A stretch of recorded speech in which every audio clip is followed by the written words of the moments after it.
अच्छा, अब हम डिस्कस कर लेते हैं सबसे पहले जो इम्पोर्टेंट चीज़ है ट्रेड के हवाले से। आपने नाम सुना होगा लॉट्स का, ठीक है, कि लॉट साइज़ क्या है वगैरह वगैरह।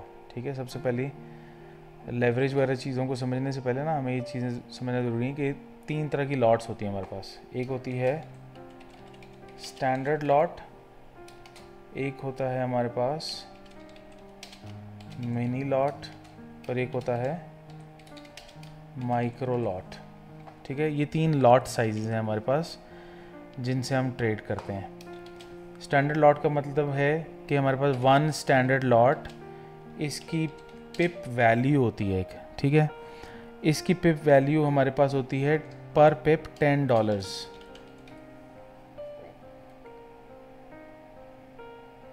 ठीक है, 1 standard lot is equals to pip value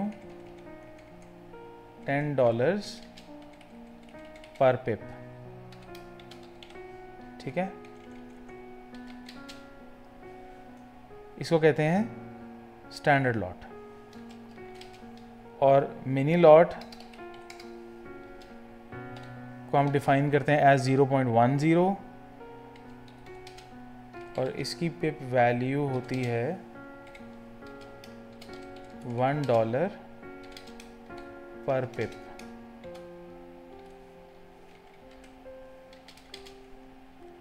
और माइक्रो लॉट 0.01, इसकी पिप वैल्यू होती है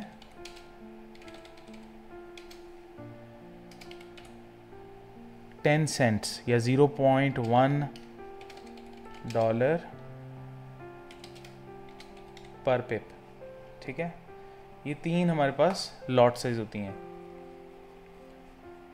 और लॉट कैलकुलेटर हमारे पास ये जो मेजरिंग टूल है ना, इससे भी हम कर सकते हैं। और इसके अलावा भी हमारे पास डिफरेंट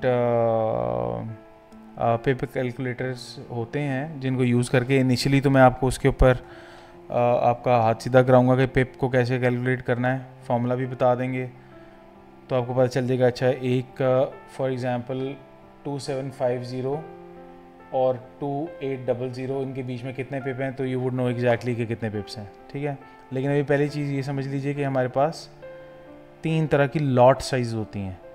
तो हम बेसिकली अपना जो रिस्क असेसमेंट करते हैं कि हमने मार्केट में कितना रिस्क लेना है, तो बेसिकली हम पिप से डिसाइड करते हैं। ठीक है, टारगेट्स भी हम पिप्स में ही डिसाइड करते हैं और जो रिस्क है वो भी हम पिप्स में ही डिसाइड करते हैं। हमें ये पता होता है कि हम कितना अमाउंट रिस्क कर रहे हैं अगेंस्ट प्रॉफिट, हम कितना टारगेट कर रहे हैं। तो अब फॉर एग्ज़ाम्पल अगर आपकी एक ट्रेड है जिसका आपका जो स्टॉप लॉस का जो आपने पोजीशन प्लेस की है वो 20 पिप पे है, तो 20 पिप पे विद स्टैंडर्ड लॉट, अगर आप स्टैंडर्ड लॉट रिस्क कर रहे हैं और 20 पिप पे आपका स्टॉप लॉस की पोजीशन प्लेस्ड है, तो पर पिप वैल्यू हमारे पास $10 है। तो 20 पिप पे हमारे पास ओवरऑल रिस्क वैल्यू क्या होगी, $200।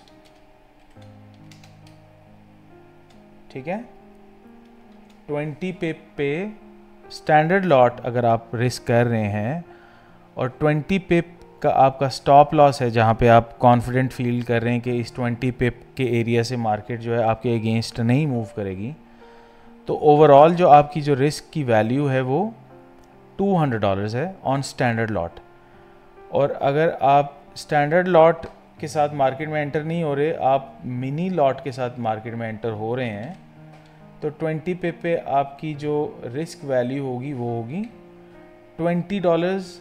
और अगर आप 0.01 यानी कि माइक्रो लॉट से मार्केट में एंटर हो रहे हैं, तो फिर आपकी 20 पिप पे रिस्क वैल्यू जो होगी वो होगी $2। ठीक है, तो हम इन 3 लॉट साइजेस के साथ ही मार्केट के अंदर पार्टिसिपेट करते हैं, या स्टैंडर्ड लॉट से या मल्टीपल स्टैंडर्ड लॉट से भी हम करते हैं, या मिनी लॉट या मल्टीपल मिनी लॉट से हम करते हैं, या माइक्रो लॉट या मल्टीपल माइक्रो लॉट से भी करते हैं। कई दफ़ा आप लोगों की जो ऐसा वैसे होता कम ही है, लेकिन ऐसा भी मुमकिन है कि आप 1.11 से ट्रेड में पार्टिसिपेट कर रहे हो लॉट साइज़। अब 1.11 को अगर आप इवेलुएट करें, देखें इसके अंदर आपकी 1 स्टैंडर्ड लॉट है, जो ये एरिया है हमें पता है कि ये यूनिट जो है ये स्टैंडर्ड लॉट का है, तो हमारे पास 1 स्टैंडर्ड लॉट है, और उसके बाद 0.10 मिनी लॉट होती है तो एक मिनी लॉट भी है, और 0.01 एक माइक्रो लॉट है तो एक माइक्रो लॉट भी है। तो बेसिकली हमारे पास यहाँ पे जो हम जिस लॉट साइज से मार्केट में एंटर हो रहे हैं, basically 1 standard lot, 1 mini lot and 1 micro lot से हम एंटर हो रहे हैं मार्केट के अंदर। तो वो आपकी अपनी मर्ज़ी कि आप किस तरीके से अपना रिस्क असेसमेंट करते हैं, लेकिन जो लॉट कैलकुलेशन है वो उसके 3 ही यूनिट्स हैं, या स्टैंडर्ड लॉट है, या मिनी लॉट है, या माइक्रो लॉट है। इन मल्टीपल स्टैंडर्ड लॉट्स भी होती हैं, मल्टीपल मिनी लॉट्स भी होती हैं, मल्टीपल माइक्रो लॉट्स भी होती हैं। मल्टीपल स्टैंडर्ड कैसे होती हैं कि हम यहाँ पे कर लें यहाँ पे 2 स्टैंडर्ड लॉट्स, ठीक है, और यहाँ पे हम कर लें 2 मिनी लॉट्स, और यहाँ पे हम कर लें 2 माइक्रो लॉट्स, ठीक है। तो अब अगर आप इस तरीके की लॉट साइज से मार्केट में पार्टिसिपेट कर रहे हैं तो इसके अंदर 2 स्टैंडर्ड, 2 मिनी एंड 2 माइक्रोज हैं, ठीक है। और अगर इस तरह की लॉट साइज के साथ आप मार्केट में पार्टिसिपेट करेंगे तो 20 पिप पे आपका रिस्क असेसमेंट क्या होगी वो हम यहाँ पे कैलकुलेट कर लेते हैं। तो जब 1 स्टैंडर्ड लॉट के ऊपर हमारे पास 20 पिप पे $200 का रिस्क होता है, तो 2 स्टैंडर्ड लॉट पे कितना होगा, 200 + 200 यानी कि 400 होगा। और उसी तरह एक मिनी लॉट के ऊपर $20 का रिस्क होता है 20 पिप पे, तो 2 मिनी लॉट्स पे कितना होगा, 40। उसी तरह एक माइक्रो लॉट पे 20 पिप पे $2 का रिस्क होता है, तो 2 माइक्रो लॉट्स पे कितना होगा, +4। तो 444 बेसिकली आपका रिस्क वैल्यू है अगर आप इस तरीके की लॉट साइज के साथ मार्केट में पार्टिसिपेट करेंगे with a stop loss at 20 pips. तो आपकी जो रिस्क की वैल्यू है वो $444 होगी, ठीक है। ये हो सकता है कॉन्सेप्ट आपको इनिशियली थोड़ा सा मुश्किल हो समझने में, लेकिन कोई मसला नहीं है, आहिस्ता आहिस्ता ये चीज़ें क्लियर हो जाएंगी, ठीक है। अभी सिर्फ आप ये चीज़ याद रखिए कि लॉट साइज़ 3 तरह के होते हैं, standard lot, mini lot and micro lot. बाकी हम ये पिप कैलकुलेशन और रिस्क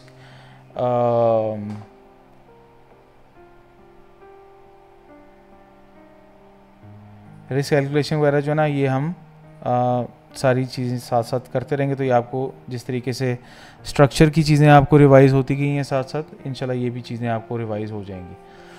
अच्छा, अब आ जाते हैं लेवरेज के ऊपर। अब फॉर एग्जांपल आप ये देखिए कि आपके पास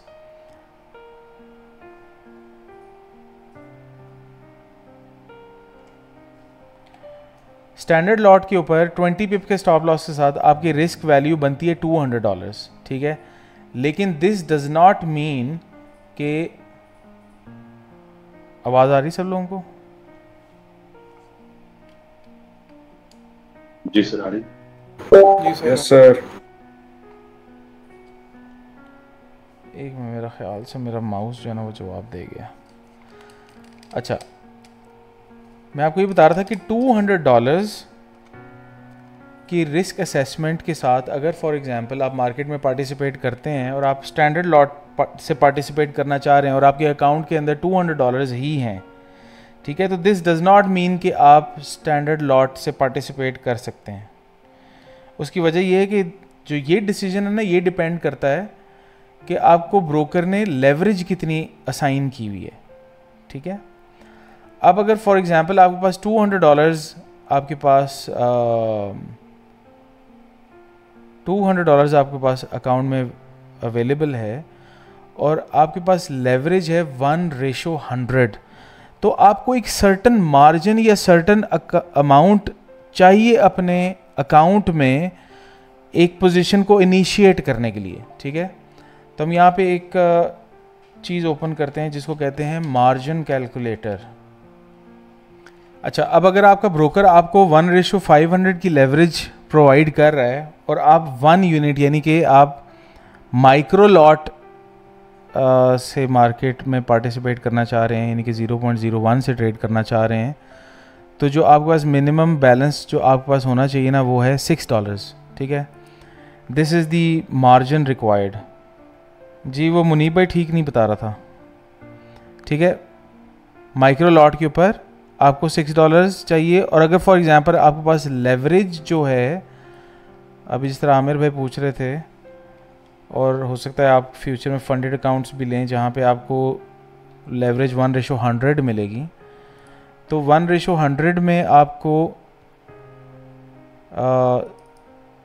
0.01 की ट्रेड ओपन करने के लिए कम से कम आपके पास $33 का बैलेंस होगा, तो आप कर सकेंगे गोल्ड की ट्रेड को इनिशिएट कर सकेंगे। ठीक है, इसलिए लेवरेज जो ब्रोकर आपको प्रोवाइड कर रहा है वो बहुत इंपॉर्टेंट रोल प्ले करती है। आपका बैलेंस कितना है ये मैटर नहीं करता।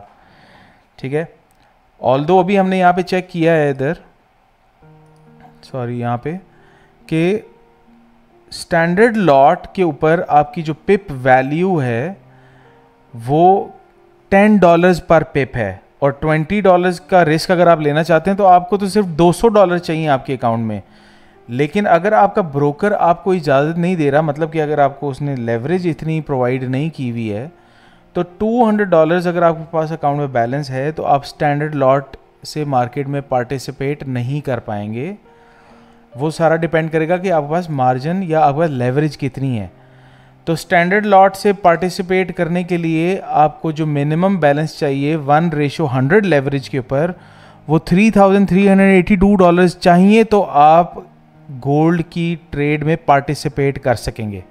ठीक है, और अगर आप स्टैंडर्ड लॉट से पार्टिसिपेट नहीं करना चाहते, आप मिनी लॉट से करना चाहते हैं, तो मिनी लॉट के लिए आपको कम से कम $338 चाहिए विद 1:100 लेवरेज, तो ही आप पार्टिसिपेट कर सकते हैं। मतलब आपके पास इतना अकाउंट में बैलेंस होगा तो आप गोल्ड की ट्रेड इनिशिएट कर सकेंगे। ठीक है, और अब मैं आपको जो बताना चाह रहा हूँ वो ये है कि आप अगर एक्सनेस पे अकाउंट ओपन करते हैं विद 1:500 लेवरेज और आप पार्टिसिपेट करते हैं मार्केट में विद 1 माइक्रो लॉट, तो आपके पास जो कम से कम बैलेंस है वो $6.7 हो, तो आप मार्केट में 0.01 की ट्रेड इनिशिएट कर सकते हैं। अगर $6 से कम है तो फिर आप नहीं कर पाएंगे ट्रेड को इनिशिएट। ठीक है, अब मेरे पास जो अकाउंट है उसकी जो लेवरेज है वो 1:500 नहीं है, वो 1:200 है। ठीक है, विद 1:200 लेवरेज मुझे कम से कम $16.91 चाहिए एक 0.01 लॉट यानी कि माइक्रो लॉट को इनिशिएट करने के लिए। ठीक है, तो ये मार्जिन कैलकुलेटर आप देख लीजिए fxverify.com की वेबसाइट के ऊपर, ये फॉरेक्स मार्जिन कैलकुलेटर के नाम से ये पड़ा हुआ है। लेवरेज कैसे डालनी है, यूनिट्स कैसे सेलेक्ट करने हैं और फिर कैसे कैलकुलेट करना है आपको बहुत इजीली पता चल जाएगा। लेकिन ये कोई रोज़ करने वाली बात नहीं है, ऐसा नहीं है कि ये रोज़ करना होता है। एक दफ़ा आपने लेवरेज सेलेक्ट कर ली, आपको पता है आपके अकाउंट की लेवरेज क्या है, और उसके बाद आपको पता चल जाएगा कि भाई एक ट्रेड को इनिशिएट करने के लिए कम से कम इतना बैलेंस मेरे पास होगा तो मैं ट्रेड में इनिशिएट कर सकूंगा। उसके बाद जो रिस्क असेसमेंट है वो तो आप कर सकते हैं। रिस्क असेसमेंट तो मैंने आपको यहाँ से बता दी कि आप अगर 20 पिप का आपका स्टॉप लॉस है तो आप कोई $16 रिस्क नहीं कर रहे होंगे, आप $2 ही रिस्क कर रहे होंगे। ठीक है सईद भाई, जो बेस्ट लेवरेज है ना, लेवरेज बेस्ट ट्रेडर के हिसाब से ही होती है। मतलब मेरे पास फंडेड अकाउंट है, उसकी लेवरेज 1:30 है। अब 1:30 के हिसाब से अगर आप देखें तो मेरे पास कम से कम $33,000 चाहिए मुझे एक शायद इनिशिएट करने के लिए। स्टैंडर्ड लॉट जी, स्टैंडर्ड लॉट के लिए अच्छा नहीं एहसन भाई मैं पूछ रहा था कि एक्सनेक्स के ऊपर मतलब ये लेवरेज वो फिर इसका मतलब तो ये है कि वो जितनी ज्यादा देते हैं उतना बेस्ट है कि लेवरेज से कोई स्प्रेड वगैरह बढ़ता कम होता है, वो तो नहीं इशू कोई? स्प्रेड वगैरह बढ़ता है? नहीं नहीं, लेवरेज से स्प्रेड वगैरह कुछ नहीं बढ़ता। लेवरेज का मतलब ये है कि उसने आपको, ब्रोकर ने आपको कितनी लेवरेज दी है, मतलब कि आपको कितना खुला छोड़ा हुआ है उसने कि कितनी ट्रेडें करो। मतलब लेवरेज का सही मतलब हो। ये होता है कि आपको कितना सपोर्ट किया हुआ है ब्रोकर ने। ठीक है, अब मिसाल के तौर सही पे हो। देखिए, मेरे पास एक फंडेड अकाउंट है जिसमें लेवरेज है 1:30। इस अकाउंट में सही है। मुझे स्टैंडर्ड लॉट लेने के लिए मेरे पास कम अज़ कम 11,000 बैलेंस होगा तो मैं स्टैंडर्ड लॉट ओपन कर सकता हूँ। अगर 11,000 से कम है मार्जिन तो फिर मैं नहीं कर सकता। सही हो गया, समझ गया भाई, सही, ये क्लियर हो गया। Thank तो इसी तरह अब आपकी अपनी मर्जी। अब मिसाल के तौर पे जिस तरह वो 1:2000 आपको अभी कुछ ब्रोकर्स हैं वो आपको दे देंगे लेवरेज। ठीक है, तो उसका क्या मतलब है? उसका मतलब ये है कि आपके पास $1.69 अगर हों तो आपकी जो ट्रेड है वो इनिशिएट हो जाएगी। ठीक है, you। एक क्वेश्चन 0.01। था 0.01 की। ठीक है, माइक्रो लॉट। सर, इसमें एक क्वेश्चन था कि अभी थोड़ी थोड़ी देर पहले एक भाई अकाउंट सेटअप कर रहा था, तो आप कह रहे हैं ब्रोकर देता है या खुद सेलेक्ट करेंगे? ब्रोकर, डिफरेंट ब्रोकर्स है ना वो। जिस तरह यहाँ पे एक्सनेस है वो 1:2000 दे रहा है, 1:अनलिमिटेड भी दे रहा है। लेकिन मैंने आमिर भाई को कहा था कि आपके लिए 1:500 भी बहुत ज़्यादा है। ठीक है, 1:500 का क्या मतलब है कि आपको कम से कम $5-6 चाहिए एक ट्रेड में पार्टिसिपेट करने के लिए। ठीक है, और ठीक है एहसन सर। भाई इसका कोई पेयर से तो नहीं ताल्लुक, जिस तरह गोल्ड का जी या पेयर से होता है करेंसीज का? पेयर से ताल्लुक होता है इसका। मैं इसीलिए आपको गोल्ड बता रहा हूँ।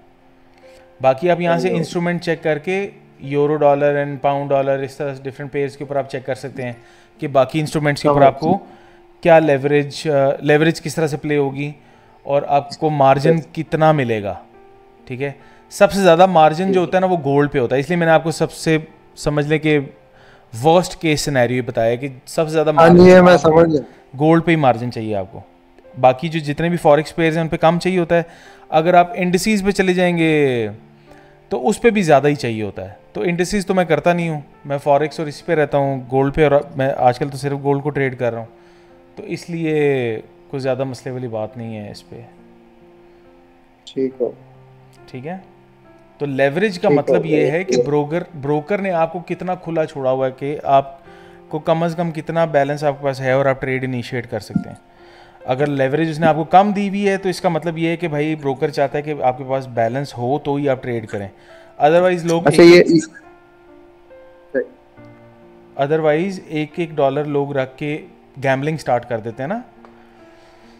मतलब अकाउंट में एक ही डॉलर पड़ा हुआ है और मुख्तलिफ जगहों से बाय सेल करके वो अपनी लक चेक करना चाह रहे हैं। तो जो ब्रोकर्स लेवरेज कम देते हैं वो बेसिकली इस वजह से कम देते हैं ताकि गैम्बलिंग मेंटालिटी को डिस्करेज किया जाए। ये रिसेंट जब गोल्ड अपना डेली के एफपीजी से बाय हुआ था ना, वो मतलब तो मैंने वैसे ही चेक करने के लिए ना $20 डाले थे। मैंने पहली ट्रेड की, मुझे ऐसा हो गया। तो दूसरी ट्रेड में ना मेरे पास $6 से $7 रह गए थे। तो मैंने उसको ट्रेड को प्ले किया। अब वो अच्छा खासा 1,000 का मूव भी निकला, पर मेरी ट्रेड ही ना लगी। मैं उसमें सोच में पड़ गया कि यार ये हुआ क्या है। तो तब मुझे इसका लेवरेज का नहीं पता था। तो आपके तो पास लॉट साइज भी मेरी छोटी। अकाउंट में कितनी लेवरेज है आपके पास करंटली? नहीं वो मैंने वो उसके बाद मैंने अकाउंट ही फिर डिलीट कर दिया था। मैं कहा यार इस चक्कर में पड़ गया तो फिर मैंने सीखना नहीं है। तो उस पर मैं एक्सनेक्स से पता नहीं उस टाइम कितनी दे रहा था, क्योंकि मुझे पता ही नहीं था। वो मैंने पता नहीं 1x200 होगी, फिर 200 होगी। सही है, पर $6-7 से वो ट्रेड नहीं हुई थी, मुझे इतना पता है। हाँ 200 अगर आपके पास लेवरेज है ना, मेरे पास भी 200 है ना, 200 लेवरेज के साथ आपके पास कम से कम $16-17 होंगे तो लगेगी। देखिए ना 16.9 आ रहे हैं। ऐसे ही है, बस वो यही चक्कर पड़ा। समझ गया, ये बात है।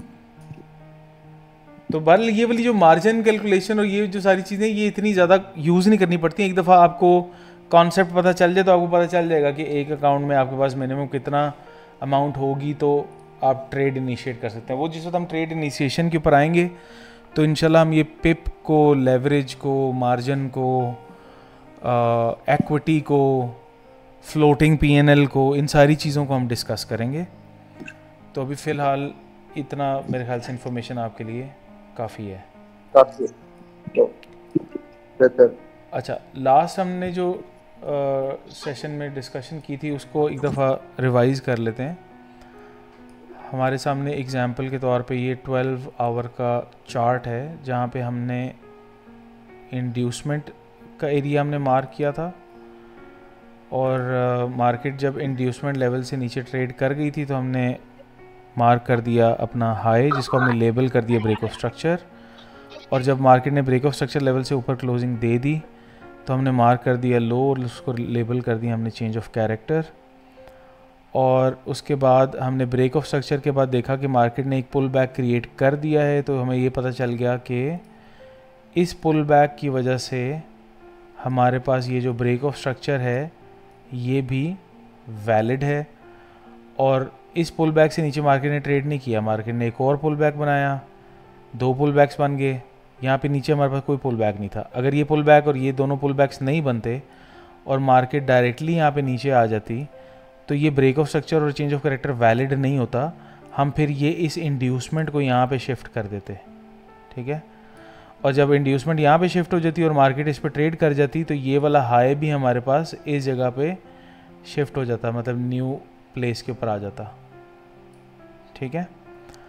तो अब सिंस इसमें जी सर, इसमें एक उस दिन मेरे ज़हन में क्वेश्चन आया, पूछना भूल गया था। आपने कहा था कि ये यूएस पहले पुल बैक हो या बाद में हो, सर पूछना ये था कि जो उसके बाद में अगर आइडिया तब भी वैलिड है? जी, ब्रेक ऑफ स्ट्रक्चर के बाद अगर पुल बैक बनता है ना, हमारे पास बन जाता है तो ब्रेक ऑफ स्ट्रक्चर वैलिड हो जाएगा। वो आइडिया भी वही पुल बैक हो सकता, जैसे इसके ऊपर 2 आए हुए हैं, एक जो बिल्कुल रिसेंट है वो आइडिया। देखिए जब ये पुल बैक बनाया ना मार्केट ने, देखें मार्केट किस तरह से परफॉर्म करती है अपना काम। मार्केट ने मिसाल के तौर पे लाइव जब मार्केट हमारे सामने प्ले हो रही थी तो हमने देखा था कि ये पुल बैक बन गया। जब ये पुल बैक बना था तो हम इस पुल बैक को मार्क करेंगे एज पोटेंशियल इंड्यूसमेंट, लाइन लगा देंगे यहाँ पे। हमें तो नहीं पता कि इसके नीचे मार्केट आएगी या नहीं आएगी, ठीक है, हमने तो लाइन लगा दी। हम वेट करेंगे कि मार्केट क्या इसके नीचे आती है या नया पुल बैक बना के उसके नीचे आती है, ठीक है। तो इस समझ गया सर। हाँ, तो इस केस में क्या हुआ कि मार्केट ने नया पुल बैक बनाया और उसके नीचे आ गई। जब मार्केट इसके नीचे आ गई तो हमें पता चला कि ये इंड्यूसमेंट बन गया, ये लेवल जो हमने लाइन लगाई थी इसको अब रखने का फ़ायदा नहीं है, इसको डिलीट कर दिया जाए। तो हमने डिलीट कर दिया, ठीक है सर, क्लियर हो गया सर, बस वो क्वेश्चन एक था। हाँ, तो इंड्यूसमेंट से नीचे जब आ गई ये हाई बन गया हमारे पास, ठीक है। अच्छा, जब हाई बन गया हमारे पास और ये डेफिनेट हाई न्यू हमारे पास बन गया और ये ओल्ड हमारे पास जो लो था इसके बीच में हमारे पास ये एक कंप्लीट डीलिंग रेंज बन गई। अब इस डीलिंग रेंज को हमने इस तरीके से डिस्कस किया था कि बिज़नेस का रूल क्या कहता है। बिज़नेस का रूल ये कहता है कि चीज़ों को सस्ता ख़रीद के महंगा बेचा जाए तो ही प्रॉफिटेबिलिटी निकलती है। ऐसा नहीं हो सकता कि महंगी चीज़ ख़रीद के सस्ती बेच देंगे तो प्रॉफिट निकलेगा, ऐसा नहीं होगा। सस्ती चीज़ ख़रीदने के बाद महंगी होगी तो बेचेंगे तो ही प्रॉफिटेबिलिटी निकलेगी। अब इस 12 आवर चार्ट के ऊपर हमने जब डीलिंग रेंज मार्क कर दी तो इस डीलिंग रेंज में हमने फिबोनाची टूल की मदद से, फिबोनाची टूल हमने यहाँ पे देखा था कि हमारे पास क्रॉस हेयर, ट्रेंड लाइन और उसके बाद ये फिबोनाची आता है। लेफ़्ट जो हमारे पास मेन्यू आ रहा है इसमें सबसे पहला जो टूल है ये फिब रिट्रेसमेंट के नाम से हमारे सामने ये टूल नज़र आ रहा है। तो फिब रिट्रेसमेंट का टूल हम यहाँ से सिलेक्ट करेंगे और उसके बाद हम डेफिनेट लो से लेके डेफिनेट हाई तक मार्किंग कर देंगे ऐसे करके, ठीक है। तो हमारे सामने जो ये ड्रॉ हुई है चीज़, इसकी सेटिंग भी मैंने आपको दिखाई थी कि इस तरह की फिब रिट्रेसमेंट की जो सेटिंग है इसके अंदर 3 वैल्यूज़ हमने सेलेक्ट की हुई हैं, 0, 1 एंड 0.5। 0 एंड 1 हमारे पास एक्सट्रीम लेवल्स के ऊपर हैं और 0.5 हमारा 50% है इस पूरी रेंज का। तो 50% जो हमारा mid of the dealing range जो हमारा कहलाता है, इसको कहते हैं हम इक्विलिब्रियम। और इक्विलिब्रियम से ऊपर जितनी भी वैल्यू है, हायर वैल्यूज़, ये कहलाती हैं प्रीमियम एरिया। और 50% यानी कि इक्विलिब्रियम से लेके लो तक जो हमारे पास एरिया है उसको कहा जाता है डिस्काउंट एरिया। तो जब हमारी सामने मार्केट बुलिश है, बुलिश ट्रेंड में मार्केट चल रही है, इसका मतलब हमें क्या पता चला कि मार्केट को बाय करना है हमने। तो हमने कहाँ से बाय करना है? हमने प्रीमियम से बाय नहीं करना, बिकॉज महंगी चीज़ बेच के सस्ती ख़रीदने से प्रॉफिट नहीं आता, सस्ती चीज़ ख़रीद के महंगा बेचने से प्रॉफिट आता है। तो हम प्राइस का वेट करेंगे कि वो इस डिस्काउंट एरिया में आए, और इस डिस्काउंट एरिया से हम इसको बाय करके हम इसको सेल करेंगे प्रीमियम में। ये सारा एरिया प्रीमियम ही है, जहाँ पे भी आप सेल करेंगे आपको प्रॉफिट ही मिलेगा। या फिर इस प्रीमियम के लेवल से ऊपर आप इसको सेल करेंगे तो आपको सबसे ज़्यादा प्रॉफिटेबिलिटी मिलेगी। ठीक है, तो डिस्काउंट एरिया है for buying and premium area है इज़ फॉर सेलिंग। ठीक है, अगर मार्केट बुलिश है तो you would want to buy from discount. आप मार्केट को डिस्काउंट में आने का वेट करेंगे और आप यहाँ से बाय करने की कोशिश करेंगे, आप प्रीमियम से बाय करने की कोशिश नहीं करेंगे। ठीक है, तो एक डीलिंग रेंज के अंदर इक्विलिब्रियम, प्रीमियम एंड डिस्काउंट इस तरीके से मार्क किया जाता है। ज़हन समझ में आ गया आपको? जी वसंत भाई, रिकॉर्ड हो रहा है।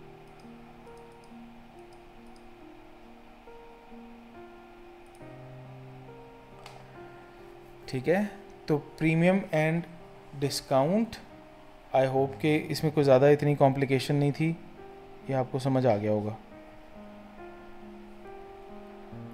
कोई क्वेश्चन है यहाँ तक तो पूछ लें बेशक।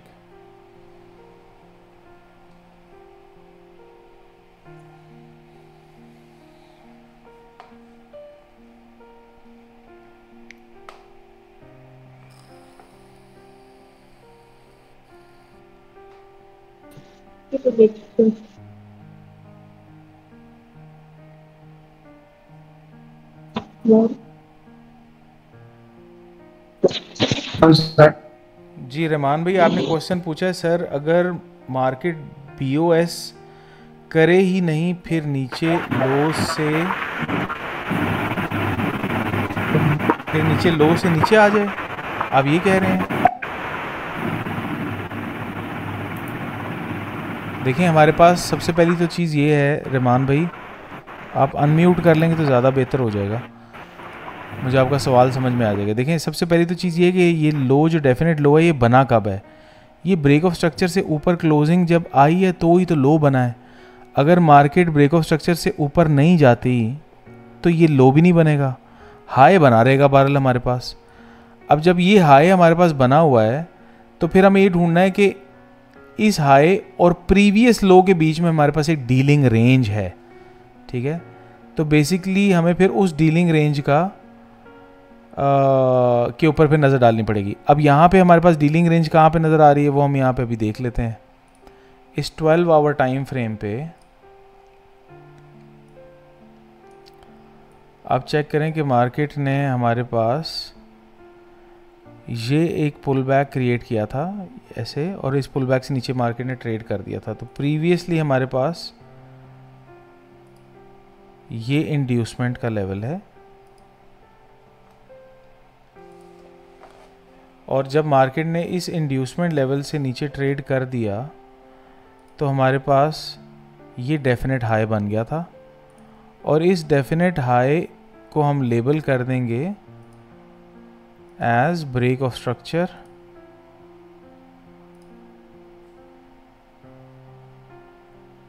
और जब market break of structure level से ऊपर क्लोजिंग दे गई तो हमारे पास ये नीचे एक डेफिनेट लो यहाँ पे बन गया, और इस डेफिनेट लो को हम यहाँ पे लेबल कर देंगे as change of character.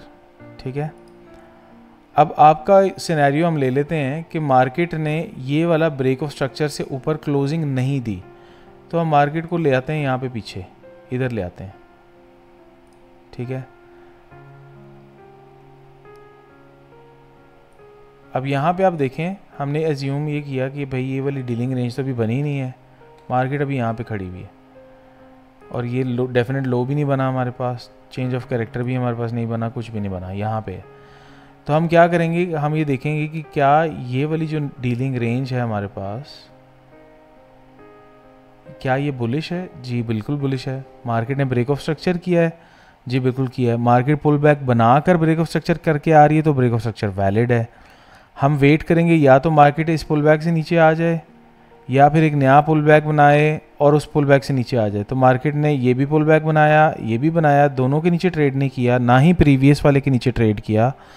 And पे जाके उसने ये एक पुल बैक बनाया और मार्केट इसके नीचे ट्रेड कर गई, तो हमारे पास डेफिनेट हाई बन गया। इसको हमने ब्रेक ऑफ स्ट्रक्चर के साथ लेबल कर दिया। अब जब हमने ब्रेक ऑफ स्ट्रक्चर के साथ इसको लेबल कर दिया, एज्यूम करते हैं कि मार्केट भी यहाँ पे खड़ी है, तो हमने डीलिंग रेंज ड्रॉ की, हमने प्रीमियम एंड डिस्काउंट मार्क कर लिया। अब हमें पता है कि मार्केट जो है वो बुलिश है, ठीक है।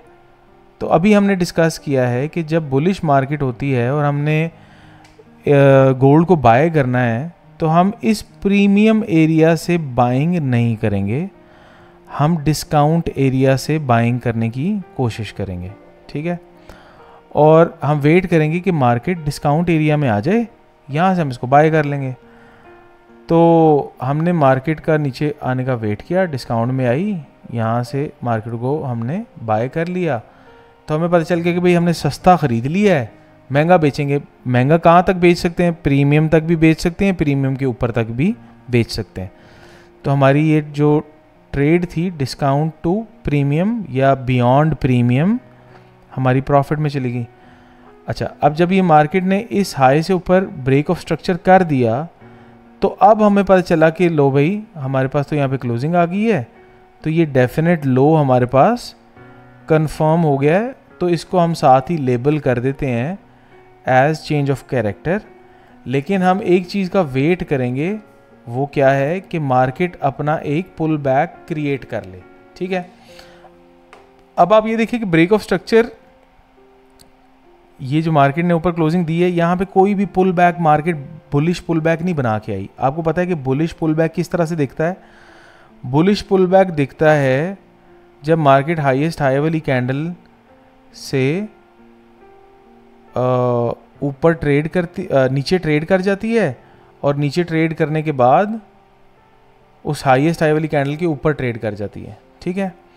आप देखें कि हमारे पास यहाँ पे ये हाईएस्ट हाई वाली कैंडल, इसके नीचे मार्केट ने ट्रेड नहीं किया। यहाँ पे ये छोटा सा पुल बैक बनाया है, इसको चलो हम एज्यूम कर लेते हैं कि ये छोटा सा बनाया हुआ है।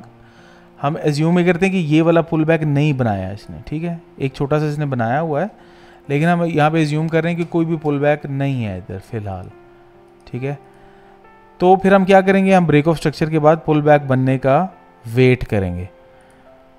तो अब यहाँ पे देखें कि मार्केट ने यहाँ पे हल्की सी रिट्रेसमेंट की है, तो चांस है कि पुल बैक बना दे। अब चांस ये भी है कि मार्केट सीधी नीचे आ जाए।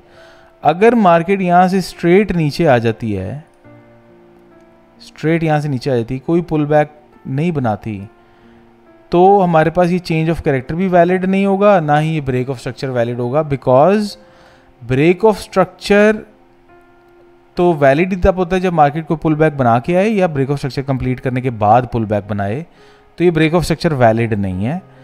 इंड्यूसमेंट जो है वो हमारे पास यहाँ से लेके यहाँ पे शिफ्ट हो जाएगी।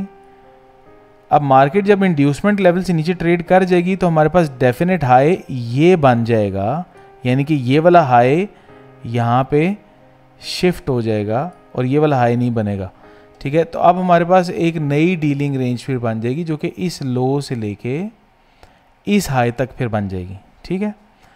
लेकिन सिंस ऐसा तो नहीं हुआ, मार्केट ने हमारे पास ऊपर पुल बैक,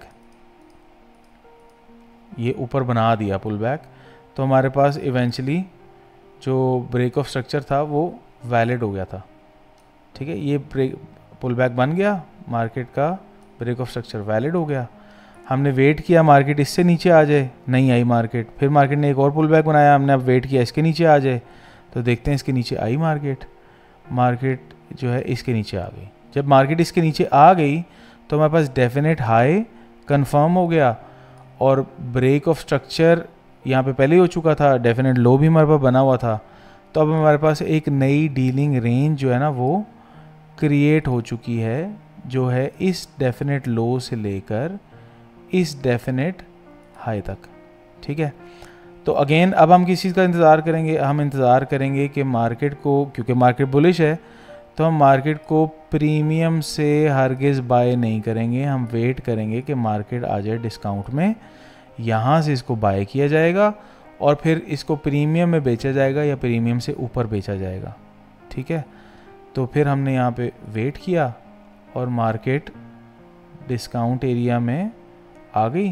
डिस्काउंट एरिया में आने के बाद मार्केट प्रीमियम में एक दफ़ा गई, फिर दोबारा डिस्काउंट में आई, फिर दोबारा प्रीमियम में चली गई। तो प्रीमियम टू डिस्काउंट आपके पास मार्केट इस तरीके से मूव करिए। अब यहाँ पे मैंने आपको दो dealing ranges with premium and discount आपको मैंने समझा दिए कि अगर ब्रेक ऑफ स्ट्रक्चर से ऊपर क्लोजिंग ना देती तो फिर हम क्या एज्यूम करते। ठीक है, रहमान भाई क्लियर हो गया आपको ये क्वेश्चन?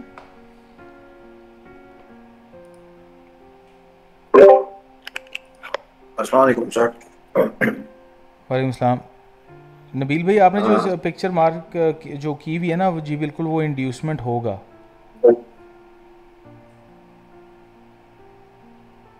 पुल बैक बना के मार्केट ने ब्रेक ऑफ स्ट्रक्चर किया ना तो उसको इंड्यूसमेंट कहेंगे।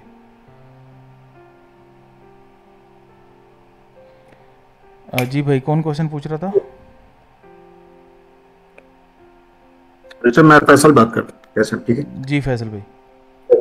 हाँ सर, बस मेरा ये क्वेश्चन था कि ये जो डीलिंग रेंज हम मार्क करते हैं ये करंट लो और करंट हाई और प्रीवियस लो यही कांस्टेंट तरीका होता है या करंट हाई और करंट लो या कुछ इस तरह से? करंट लो तो देखें, मार्केट ने जब इंड्यूसमेंट के नीचे ट्रेड किया है तो हमारे पास हाई बना है, हाई ब्रेक होगा तो लो बनेगा ना। अभी जब तक हाई मार्केट ने ब्रेक नहीं किया तो किस लो को आप रेफर करेंगे? प्रीवियस लो ही करेंगे ना। ठीक है, जब ये हाई ब्रेक हो जाएगा तो नया लो बनेगा हमारे पास। तो जब तक वो लो नया बन नहीं रहा या हाई ब्रेक नहीं हो रहा तो हमने किसी ना किसी रेफरेंस पॉइंट को तो नोट करना है ना। जी सर। तो ये रेफरेंस पॉइंट है। ठीक सर। जी अब्दुल तो सर वो जी लास्ट क्लास मैंने अटेंड नहीं की थी, मैंने वीडियो देखी थी, ये प्रीमियम और डिस्काउंट वाला कॉन्सेप्ट क्लियर हो गया था और काफ़ी यूज़फुल हुआ आपकी वीडियो देखे, मार्किंग करने से काफ़ी क्लियर हुए, तो इंशाल्लाह इसको फॉलो करते रहेंगे। दूसरा ये था कि अकाउंट क्रिएशन के हवाले से मैंने अकाउंट क्रिएट तो कर दिया और आपका वो कोड भी दे दिया था, लेकिन डिपॉजिट नहीं किया, तो डिपॉजिट करना अभी ज़रूरी है या बाद में भी कर सकूँ? फैसल भाई मैं एक मिनट आपका देख लेता हूँ अकाउंट नंबर, और पर अकाउंट के मैटर से पहले ना हम अब्दुल कुदूस भाई का क्वेश्चन ले लेते हैं, फिर अकाउंट वाले मैटर्स के ऊपर दोबारा एक दफ़ा सेशन के एंड के ऊपर डिस्कस कर लेंगे। अस्सलाम वालेकुम सर। वालेकुम सलाम। जी मैम। सर मेरा क्वेश्चन ये था कि जब ब्रेक ऑफ स्ट्रक्चर हो जाता है ना तो आपने ये कहा था कि इसके दरमियान में ना कोई भी इंड्यूसमेंट और पुल बैक जो है वो मार्क नहीं करता है, लेकिन जब असाइनमेंट हम लोग सबमिट करवाते हैं तो वो जब चेक करते हैं ना तो वो कहते हैं कि जब पुल बैक वैलिड हो गया ना तो उसके दरमियान में अगर कोई भी इंड्यूसमेंट के पुल बैक आ रहा है तो उसको आपने क्यों नहीं मार्क किया, मिसिंग है। अच्छा हाँ, वो देखें जब हम स्ट्रक्चर वैलिडेशन के हवाले से बात कर रहे थे ना तब हमने ये चीज़ को डिस्कस किया कि भाई ब्रेक ऑफ स्ट्रक्चर जब मार्केट ने कर लिया तो हमने देखना है कि क्या मार्केट कोई पुल बैक बनाकर आई है। अगर मार्केट कोई पुल बैक बनाकर आई है तो आप एक लाइन लगा दें और इसको कह दें कि जी ये इसकी वैलिडेशन की वजह है। ठीक है, क्योंकि वो असाइनमेंट में एक चीज़ चेक की जा रही है ना, स्ट्रक्चर वैलिडेशन की अगर असाइनमेंट है तो वैलिडेशन का रूल है ना कि आपने ब्रेक ऑफ स्ट्रक्चर होने के बाद ये देखना है कि क्या ब्रेक ऑफ स्ट्रक्चर होने के बाद मार्केट ने पुल बैक बनाया है या मार्केट कोई पुल बैक बना कर आई है। तो बेसिकली उस असाइनमेंट में तो चेक ये किया जा रहा है ना कि आपको बीच में पुल बैक देखना है, लेकिन जब हम पुल बैक्स को सीख रहे थे और जिस वक्त हम बेसिक स्ट्रक्चर मार्किंग सीख रहे थे तो तब आपको फ़िलहाल वहाँ पे मना कराया गया था कि ताकि आपका कॉन्सेप्ट क्लियर हो जाए। अब अगर आपका कॉन्सेप्ट क्लियर हो गया है और स्ट्रक्चर वैलिडेशन भी आपको समझ में आ गई है कि कौन सा स्ट्रक्चर वैलिड है और कौन सा स्ट्रक्चर वैलिड नहीं है, तो आप बेशक मार्क ना करें, कोई बात नहीं। उनको बोल दें कि भाई मैंने यहाँ पे सिर्फ वैलिड स्ट्रक्चर मार्क ही इसीलिए किया है क्योंकि ये पुल बैक बना हुआ था, तो ये तो अंडरस्टूड है, उनको आप लिख दें, कोई मसला नहीं है। ब्रेक ऑफ स्ट्रक्चर वैलिड हो गया है, ब्रेक ऑफ स्ट्रक्चर के पीछे जो है ना यानी कि बिफोर जो है ब्रेक ऑफ स्ट्रक्चर आपके पास कोई इंड्यूसमेंट आ जाती है तो उसको मैं मार्क नहीं करती, तो वो वाली चीज मिसिंग कहते हैं। ये देखें, ये आपके सामने स्क्रीन पे आ रहा है, ये देखें ब्रेक ऑफ स्ट्रक्चर हुआ ना यहाँ पे, इधर यहाँ पर ये ब्रेक ऑफ स्ट्रक्चर है ना, ये देखें ये भी ब्रेक ऑफ स्ट्रक्चर है, ये भी ब्रेक ऑफ स्ट्रक्चर है, ठीक है। अब जब मार्केट ने ये फर्स्ट वाला ब्रेक ऑफ स्ट्रक्चर किया था ना, ये वाला, तो क्या ये ब्रेक ऑफ स्ट्रक्चर वैलिड है या इनवैलिड है, हमने ये देखना है ना। अभी स्ट्रक्चर वैलिडेशन के अंदर हमने ये देखना है कि क्या ये ब्रेक ऑफ स्ट्रक्चर वैलिड है। तो हम मार्केट को ना वापस ले आते हैं, ज़रा यहाँ तक ले आते हैं, ठीक है जी। यहाँ तक अगर हम ले आएँ और हम ये वाली असाइनमेंट सबमिट कराएं कि भाई स्ट्रक्चर वैलिडेशन की ये असाइनमेंट है मेरी, मार्केट ने देखें ब्रेक ऑफ स्ट्रक्चर कर दिया और ये वैलिड है, तो आपसे जो इवैल्यूएटर है वो ये पूछेगा कि आपने कैसे ये जज किया कि ये ब्रेक ऑफ स्ट्रक्चर वैलिड है। तो आप ये बताएंगी कि मार्केट ऑलरेडी यहाँ पर ये एक बुलिश पुल बैक बना कर ऊपर आ रही है जिसकी वजह से ये वैलिड है, ठीक है। तो स्ट्रक्चर वैलिडेशन के लिए ना आपको ये चीज़ हाईलाइट करना ज़रूरी है, ठीक है सर। पुल बैक मार्क कर दिया है कि ये ब्रेक ऑफ स्ट्रक्चर की वैलिडिटी है, ठीक है, वो बात नहीं मैं पूछ रही, वो तो हो गया। लेकिन पुल बैक बॉस से पहले जो है अगर इंड्यूसमेंट आ रही हो तो उसको मार्क करने का वो कह रहे होते हैं कि वो क्यों नहीं की।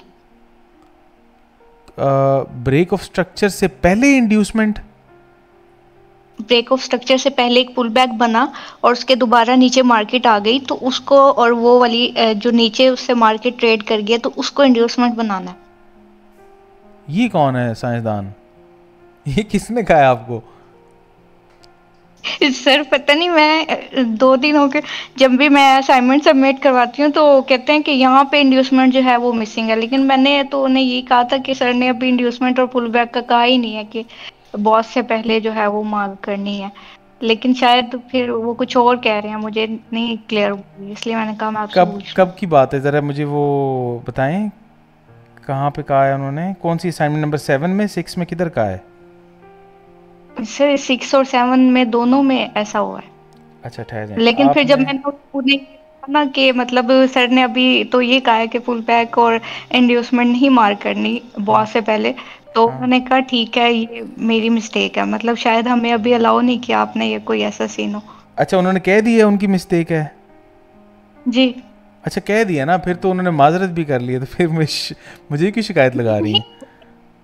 सर मैं शिकायत नहीं लगा रही, मुझे ये लग रहा है कि शायद ना हमें इस बात का पता नहीं है और शायद अब इसको मार्क जो है ना हम लोगों ने करना है। हाँ आगे करना है, आगे हम कुछ करेंगे, कोई बात नहीं, वो आगे पता चल जाएगा आपको कि आपने क्या करना है, लेकिन हम लोग उस लेवल पे नहीं है। हाँ फिलहाल अभी आप यहीं तक है ना, स्टेप बाय स्टेप होता है ना हर चीज़। अभी आप देखें कि बुलिश से बेरिश जाने में हमें कितनी देर लग गई है, वो आहिस्ता आहिस्ता चेंज समझ में आती हैं। अब हम स्ट्रक्चर वैलिडेशन को समझ गए हैं, फिर स्ट्रक्चर वैलिडेशन के बाद डीलिंग रेंज समझ गए हैं, उसमें प्रीमियम एंड डिस्काउंट समझ गए हैं, तो इंशाल्लाह बाकी चीज़ें भी आगे हम समझ जाएंगे। ठीक है सर, थैंक यू, यही क्वेश्चन था सर। ओके, अस्सलाम वालेकुम एहसन भाई। वालेकुम अस्सलाम। एहसन भाई मैं 1 आवर का चार्ट कर रहा था मार्क, तो उसमें हम जब COCH से कोच से जब मार्केट नीचे चली जाती तो हम बेरिश में, मान लो अभी इम्पल्स बुलिश था, फिर मार्केट ट्रेड कर गई कोच लेवल से नीचे, तो हम फिर बेरिश पुल बैक मार्क करते हैं ना। जी जी। लेकिन उसमें क्या हुआ कि उधर नवंबर का चार्ट अगर आप खोलेंगे तो उसमें क्या हुआ कि कोच से नीचे वो क्लोजिंग दे गई, उसके बाद वो सीधा ऊपर BOS क्लोजिंग दे गई। तो मैं वेट कर रहा था कि मैं बेरिश मार्केट ये मार्क करूंगा, लेकिन वो उधर सीधे ऊपर चली गई, फिर वो बीओएस को क्लोज करके सीधे फिर से नीचे आ गई। तो मुझे वहाँ कंफ्यूजन हुई कि वहाँ पे कैसे मार्क करना है। अच्छा ठीक है, हमने गालिबन इस चीज़ को डिस्कस तो किया हुआ है, लेकिन कोई बात नहीं, हम दोबारा कर लेते हैं। जी जी, बहुत बहुत शुक्रिया। अच्छा, कौन से महीने की बात है? नवंबर की? हाँ, नवंबर की सर। ये देखिए, मार्केट ने सबसे पहले अक्टूबर के, वही नवंबर आ गया, नवंबर पे यहाँ पे मार्केट ने change of character 1 hour time frame पे 6 नवंबर को कर दिया। ठीक है जी हमने जी यहाँ पे पुल बैक का वेट किया, ये बन गया, पुल बैक से ऊपर मार्केट ट्रेड कर गई, तो हमने डेफिनेट लो मार्क कर दिया। जब लो से मार्केट नीचे आ गई, ब्रेक ऑफ स्ट्रक्चर हो गया और डेफिनेट हाई मार्क कर दिया। अब हमने फिर पुल बैक का वेट किया, यहाँ पे जाके पुल बैक बन गया। अब हमारे पास चेंज ऑफ कैरेक्टर के बाद ब्रेक ऑफ स्ट्रक्चर हो चुका है, और अब इंड्यूसमेंट के बाद यहाँ पे दोबारा ब्रेक ऑफ स्ट्रक्चर का हम वेट कर रहे हैं। यहाँ पे मैंने चौक क्यों लिखा हुआ है, क्योंकि बाद में वो चेंज हो गया था, लेकिन इनिशियली हम जब यहाँ पे लिखेंगे तो ब्रेक ऑफ स्ट्रक्चर ही लिखेंगे। ब्रेक ऑफ स्ट्रक्चर, जी। अच्छा, मार्केट ने यहाँ पे सीधी जाके चेंज ऑफ कैरेक्टर के ऊपर क्लोजिंग दे दी। जब चेंज ऑफ कैरेक्टर के ऊपर क्लोजिंग दे दी तो हमने इसको ब्रेक ऑफ स्ट्रक्चर एरिया को यहाँ से ख़त्म करके इसको चेंज ऑफ कैरेक्टर कर दिया, और हमने ये देखा कि change of character market pull back बना कर आके चेंज ऑफ कैरेक्टर कर रही है, तो चेंज ऑफ कैरेक्टर वैलिड है। अब जैसे ही इस पुल बैक से नीचे ट्रेड करेगी मार्केट, तो हमारे पास डेफिनेट हाई बन जाएगा, तो डेफिनेट हाई टू डेफिनेट लो, ये डीलिंग रेंज बन गई। अब हम मार्क कर देंगे, ब्रेक ऑफ स्ट्रक्चर ऊपर मार्क कर देंगे, और मार्केट जब ऊपर क्लोजिंग देगी तो लो बन जाएगा हमारे पास। ये मार्केट ने ब्रेक ऑफ स्ट्रक्चर ऊपर क्लोजिंग दी तो ये लो बन गया हमारे पास। अब जब ब्रेक ऑफ स्ट्रक्चर, हाँ, अब ब्रेक ऑफ स्ट्रक्चर से ऊपर क्लोजिंग दी तो हमने फिर पुल बैक देखा, क्या पुल बैक बना के आई है? जी, पता चल गया पुल बैक तो बना के आई है, तो पता चल गया ये ब्रेक ऑफ स्ट्रक्चर वैलिड है। मार्केट ने जैसे ही पुल बैक से नीचे ट्रेड किया, डेफिनेट हाई बन गया, और अब हमने मार्क कर दिया कि इस हाई से ऊपर जाएगी तो ब्रेक ऑफ स्ट्रक्चर हो जाएगा। अब यहाँ पे चेंज ऑफ कैरेक्टर क्यों लिखा हुआ है? क्योंकि मार्केट नीचे आ गई थी, यहाँ पे चेंज ऑफ कैरेक्टर कर दिया था, तो इसलिए हमने इसको चेंज कर दिया था। तो ये जो लास्ट हमने सेशन किया था ना, जब 1 आवर की मार्किंग की थी, ये सारा का सारा चार्ट जो था ना, नवंबर से लेके अक्टूबर, ये डिस्कस किया हुआ है। हाँ, अक्टूबर से लेके फरवरी तक हमने सारा डिस्कस किया था, तो वो आप एक दफ़ा रिव्यू कर लेंगे, उसमें बड़े प्यार से बताया हुआ मैंने। ओह, थैंक यू। नहीं, मैंने ना मार्किंग एक्चुअली जहाँ से आपने देखा ना, मैंने उसके बाद में की थी, तो मेरा जो लेवल है ब्रेक ऑफ स्ट्रक्चर और चोज वो बहुत ऊपर है, इसीलिए मुझे उधर कंफ्यूजन हो रही थी। कोई बात नहीं, आपने बिल्कुल नीचे से किया हुआ है जी। बहुत बहुत शुक्रिया। ओके, इसको बस एक दफ़ा वीडियो को आप देखेंगे ना, और अभी भी जो मैंने एक्सप्लेन कर दिया, तो इंशाल्लाह आपको आ जाएगी, क्लियर हो जाएगी इंशाल्लाह जी। थैंक यू रहमान भाई। जो 61% और 70% या 79% जो 3 एरियाज़ हैं ना, इनको ऑप्टिमल ट्रेड एंट्री के लेवल्स कहा जाता है। इन फिबोनाची के हिसाब से जिस वक्त हम मार्केट को असेस करेंगे, तब हम इन लेवल्स को रेफ़र करेंगे, अभी फ़िलहाल ज़रूरत नहीं है। लेकिन वैसे मैंने आपको फिबोनाची टूल की जो सेटिंग्स हैं वो बता दी हैं कैसे करते हैं, तो आई होप वो आपको समझ आ गई होंगी। अच्छा, एहसन भाई, आपने कौन सा एरिया बोला हुआ है? मार्केट ने कर दिया। अच्छा, इसको ओपन कर लेते हैं ज़रा, एक मिनट ठहर जाए। अच्छा, अब मार्केट ने ब्रेक ऑफ स्ट्रक्चर लेवल से ऊपर क्लोजिंग दी है, और मार्केट यहाँ पे चेंज ऑफ कैरेक्टर करके आ रही है। यहाँ पे इंड्यूसमेंट है, ये वाली इंड्यूसमेंट से नीचे ट्रेड किया, ये डेफिनेट हाई बन गया, इस डेफिनेट हाई से ऊपर क्लोजिंग दी मार्केट ने, तो हमारे पास ब्रेक ऑफ स्ट्रक्चर हो गया। और मार्केट क्या यहाँ पे पुल बैक बना कर आ रही है, तो अब हमें ये देखना है कि इस डेफिनेट हाई के साथ हमारे पास जो लो है ना, वो कहाँ पे है। तो आपने ना यहाँ पे लो भी बताना है कि लो कहाँ है, अदरवाइज़ मुझे नहीं पता चलेगा कि मैं पुल बैक्स कहाँ से कहाँ तक देख रहा हूँ। तो अगर वो आप complete chart with definite high and definite low दोनों मार्क करके दिखा देना, तो फिर ज़्यादा अच्छा हो जाएगा, पता चल जाएगा। लेकिन वैसे मैं आपको आंसर कर देता हूँ क्वेश्चन का कि अगर मार्केट ने यहाँ पर हमारे पास कोई भी पुल बैक क्रिएट नहीं किया तो हमारे पास ये ब्रेक ऑफ स्ट्रक्चर वैलिड नहीं होगा। मार्केट जैसे ही नीचे चेंज ऑफ कैरेक्टर की क्लोजिंग देगी तो बेसिकली ये इंड्यूसमेंट यहाँ पे शिफ्ट हो जाएगी और इंड्यूसमेंट से नीचे ट्रेड करने की वजह से अब डेफिनेट हाई हमारे पास एक नया बनेगा, ठीक है। तो ये होगा सिनेरियो। तो वो आप कंप्लीट चार्ट अगर दिखा दें तो भी अच्छा हो जाएगा, नहीं तो जो मैंने आपको बता दिया उस तरीके से भी आप फिगर आउट कर लें तो भी आपके लिए आसानी हो जाएगी। अच्छा, कोई क्वेश्चन और है तो बता दें, नहीं तो फिर हम अकाउंट वाली डिस्कशन कर लेते हैं। अस्सलाम वालेकुम हसन भाई। वालेकुम सलाम जी सिजाद भाई। जी हसन भाई, मेरा एक क्वेश्चन है पुल बैक से रिलेटेड है। जी जी। जिस इम्पल्सिव मूव में जो जो कैंडल जो है ब्रेकअप स्ट्रक्चर करती है, ठीक है, उसके बाद 2-3 कैंडलें उसके बाद जो नीचे मूव कर जाती हैं, ठीक है, ब्रेकअप स्ट्रक्चर की कैंडल से नीचे, यानी उसने पुल बैक ले लिया, उसके बाद वो उस पुल बैक वाले जो हाई थी उससे ऊपर ट्रेड कर गई और वापस नीचे आके जो लास्ट पुल बैक लिया हुआ है उसको उसने ले लिया एज ए, तो हम उसको इंड्यूसमेंट ले सकते हैं। मतलब कहने का मतलब ये है कि जो वो पुल बैक कंसिडर होगा या नहीं, उसके बाद कोई और बनना चाहिए। एक मिनट आ जाए, हम आ जी। जाते हैं इधर, ढूंढ लेते हैं कि शायद आपका कोई सिनेरियो यहाँ पे बना हुआ हो।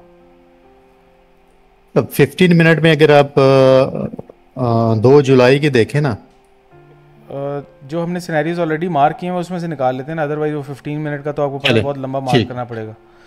अच्छा, आप ये कह रहे हैं नहीं कि नहीं वो ब्रेक ऑफ जी स्ट्रक्चर जी मार्केट ने, जैसा ये देखें, बुलिश में ये जैसे देखें, ये देखें, ये जी चेंज ऑफ कैरेक्टर हम ले लेते हैं। ये जी चेंज जी ऑफ कैरेक्टर है, मार्केट ने ऊपर क्लोजिंग दी और ये चंद कैंडल्स वापस बनी। एग्जैक्टली आप क्या करें इसको, अब ये ऊपर गई, टॉप से वापस नीचे आके बगैर पुल बैक बनाए हुए टॉप से नीचे आई और इसने ये जो लास्ट आपने मार्क की हुई है इसको नीचे लेके फिर वापस ऊपर चली गई। तो हम इसको सही है, इंड्यूसमेंट ले सकते हैं। बिल्कुल ले सकते हैं, क्यों नहीं ले सकते। ठीक है, मैंने ऐसे ही मार्क किया, बस वो माइंड में क्वेश्चन था कि शायद नहीं नहीं, ऐसा इस ना तरह हो। का कोई रूल नहीं है। देखें, पुल बैक मार्केट ने बनाना है, पुल बैक तो ये देखें हाईएस्ट हाई वाली कैंडल है रेड, इसके नीचे मार्केट आ जी गई, जी ऊपर चली गई, ये पुल बैक बन गया, देखें मार्क हुआ हुआ है। अब मार्केट ने एक ठीक, नया पुल बैक यहाँ बना दिया था, उसके नीचे आ गई। अगर ये पुल बैक ना होता और डायरेक्टली इसके नीचे आ जाती तो ये इंड्यूसमेंट होता। एग्जैक्टली ऐसे ही है। ठीक है, और पहले जो मैम एक क्वेश्चन कर रही थी ना, वो मेरे ख्याल में उनका यही था कि ब्रेकअप स्ट्रक्चर करने से पहले जो है कि पुल बैक बना है और वापस जो मार्केट है वो नीचे आके उस पुल बैक को ले लेती है, तो वो फिर इंड्यूसमेंट कंफर्म हो जाएगा कि वो ब्रेकअप स्ट्रक्चर से पहले एक पुल बैक बना हुआ है, बजाय पहले ऊपर एक पुल बैक बना के उसका इंड्यूसमेंट ले, वो सीधी नीचे आके वो लास्ट वाले पुल बैक को बिफोर ब्रेकअप स्ट्रक्चर उसको लेती है, तो वो इंड्यूसमेंट कंसिडर होता है। हाँ, अब ये देखें, मैं आपका ना क्वेश्चन का आंसर करता हूँ। ये देखें, हमारे पास यहाँ पे कितने बने हुए हैं पुल बैक्स टोटल ना, हम यहाँ पे एक दफ़ा देख लेते हैं।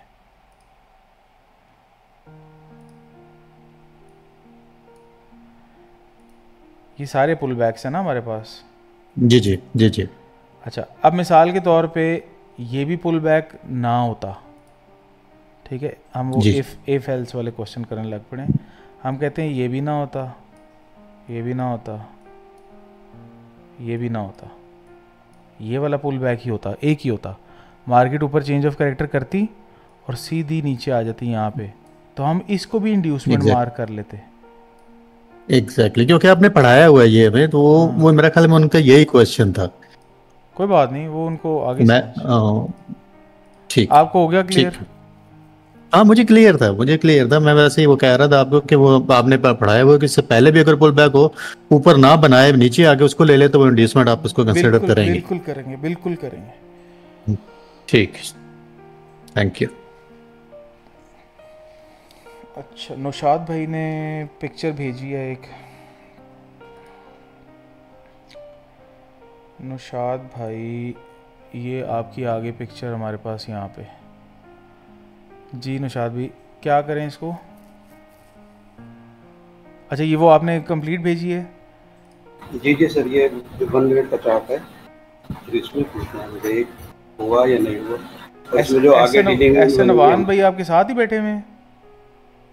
नहीं सर, वो उन्होंने मेरी क्रॉप करके भेजी है।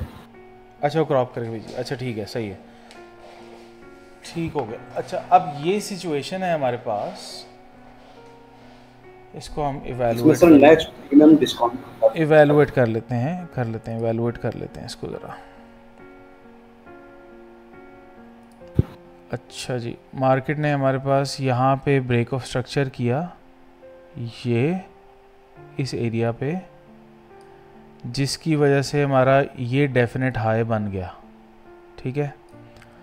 अब यहाँ पे मार्केट हमारे पास ये पुल बैक बना के आई हुई है, तो ये है इंड्यूसमेंट, ये वाला, ऐसा ही है जी सर, ठीक है। तो इसका मतलब है कि ये ब्रेक ऑफ स्ट्रक्चर हमारा वैलिड है, ठीक है। जी सर। अब जब मार्केट और कोई पुल बैक तो नहीं यहाँ पे बनाया हुआ ना मार्केट ने, हाँ और कोई भी नहीं बनाया हुआ। अच्छा तो अब मार्केट जब इस इंड्यूसमेंट लेवल से ऊपर गई तो हमारे पास ये डेफिनेट लो बन गया। अब ये डेफिनेट लो बनने के बाद मार्केट जो थी वो इसने डेफिनेट हाई को स्वीप किया, यहाँ पे जाके ऊपर क्लोजिंग दे दी। अब जब यहाँ पे क्लोजिंग दे दी तो हमने देखा मार्केट क्या बुलिश पुल बैक ऊपर बना के आ रही है, हाँ जी बना के आ रही है, ये पुल बैक है, ये वाला ये पुल बैक है, उसके बाद ये वाला भी पुल बैक है 2, उसके बाद ये भी पुल बैक है 3, ये पुल बैक है 4, ठीक है। तो चेंज ऑफ कैरेक्टर हमारा वैलिड हो गया, ठीक हो गया जी। अब मार्केट ने क्या किया कि चेंज ऑफ कैरेक्टर करने के बाद भी एक और पुल बैक बनाया, ये वाला, इसके भी नीचे नहीं आई, और फिर एक और जाके मार्केट ने ये पुल बैक बनाया और अब इसके नीचे आई है, तो ये हमने कह दिया जी कि इंड्यूसमेंट हो गया और ये हमारा डेफिनेट हाई बन गया। अब डेफिनेट हाई ये वाला है डेफिनेट हाई और ये है हमारा डेफिनेट लो, ठीक है। ये हमारी पूरी बन गई डीलिंग रेंज इस 2 सुरख निशानों के बीच में। अब मार्केट ने इंड्यूसमेंट लेने के बाद जाके ऊपर ब्रेक ऑफ स्ट्रक्चर कर दिया, तो ये हमारे पास हो गया ब्रेक ऑफ स्ट्रक्चर वैलिड, ये सवाल है ना? जी जी।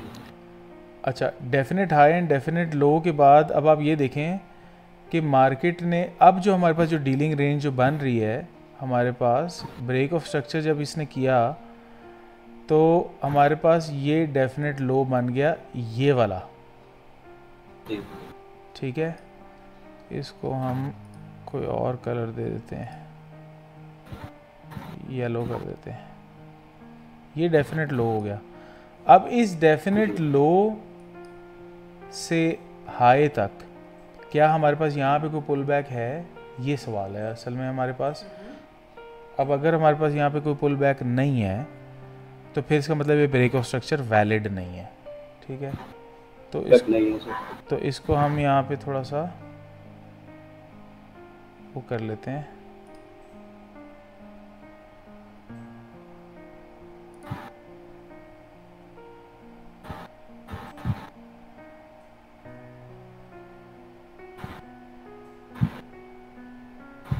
Sorry, okay. अबे नहीं यार,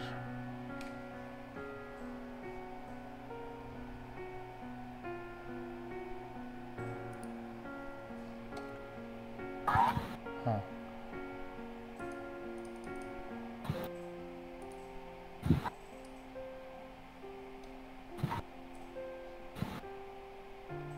ये है जी हमारे पास एरिया। तो अब इसमें देखें कि हमारे पास हाईएस्ट हाई वाली कैंडल के लो के नीचे कोई भी मूवमेंट नहीं है, हमारे पास यहाँ पे पुल बैक नहीं है। जब हमारे पास यहाँ पर पुल बैक नहीं है कौन से एरिया में, यहाँ पे, यहाँ पे इधर। जब हमारे पास यहाँ पे कोई भी पुल बैक नहीं है तो इसका मतलब ये है कि हमारे पास ये जो ब्रेक ऑफ स्ट्रक्चर है ना, ये वैलिड नहीं है। ठीक है, तो अब ये ब्रेक ऑफ स्ट्रक्चर क्योंकि वैलिड नहीं है तो हम वेट करेंगे पुल बैक का। मार्केट ने क्या पुल बैक बनाया, नहीं बनाया। मार्केट इस चेंज ऑफ कैरेक्टर यानी कि डेफिनेट लो जो एरिया हमने मार्क किया हुआ था, इसके नीचे मार्केट ट्रेड कर गई। तो इसको चेंज ऑफ कैरेक्टर नहीं कहेंगे, इसको बेसिकली कहेंगे कि हमारे पास ये इंड्यूसमेंट यहाँ पे हो गई शिफ्ट। ठीक है, ये हमारे पास बन गया इंड्यूसमेंट। अब इस इंड्यूसमेंट के नीचे जब मार्केट ने ट्रेड कर लिया तो ये हमारे पास बन गया डेफिनेट हाई, यानी कि ये जो हाई था ना ये शिफ्ट हो जाएगा यहाँ पे। ठीक है, और अब यहाँ पर आप मार्क कर देंगे ब्रेक ऑफ स्ट्रक्चर और डेफिनेट लो आपके पास तो ये ऑलरेडी यहाँ पे पड़ा हुआ है, ये वाला ये। तो अब क्योंकि इसने इसको स्वीप किया है तो डेफिनेट लो भी यहाँ पे शिफ्ट हो गया। अब हमने वेट करना है ब्रेक ऑफ स्ट्रक्चर का, जो कि हमें यहाँ पे जाके मिला है।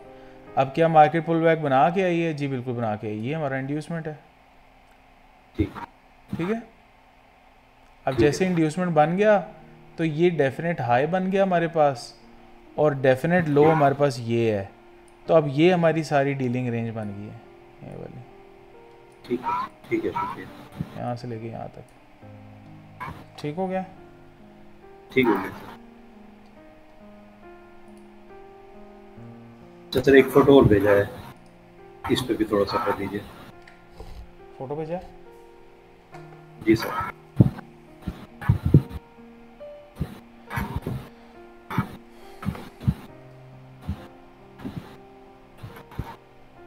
रहमान भाई को क्या हुआ? अच्छा जी,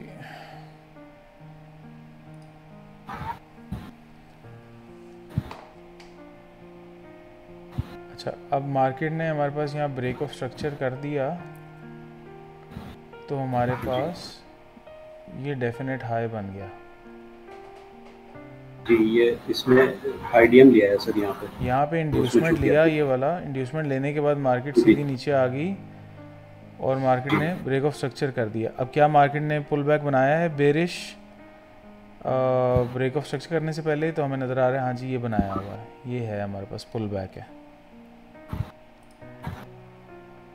तो ब्रेक ऑफ स्ट्रक्चर क्या हमारे पास वैलिड है, ये वाला, ये पुल बैक है। तो ये ब्रेक ऑफ स्ट्रक्चर हमारे पास वैलिड हो गया। अब मार्केट ने एक नया पुल बैक क्रिएट किया, ये वाला, तो ये इंड्यूसमेंट बन गया।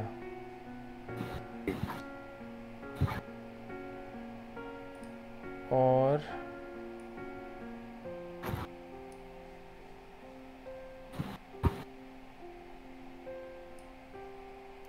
इस इंड्यूसमेंट से जब मार्केट ने ऊपर ट्रेड किया तो ये हमारे पास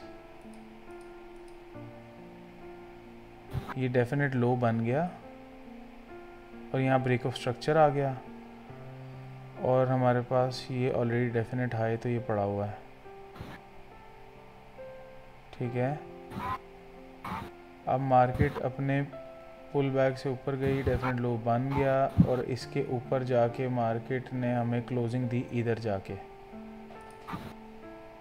यहाँ पे विक है, विक पे विक है, फिर विक है, फिर विक है, यहाँ पे जाके हमें क्लोजिंग मिल गई। अब जब यहाँ पे हमें क्लोजिंग मिल गई तो ये हमारे पास हो गया चेंज ऑफ कैरेक्टर। अब जब चेंज ऑफ कैरेक्टर हो गया तो हमने देखा क्या मार्केट पुल बैक बना गया ये चेंज ऑफ कैरेक्टर करने के लिए।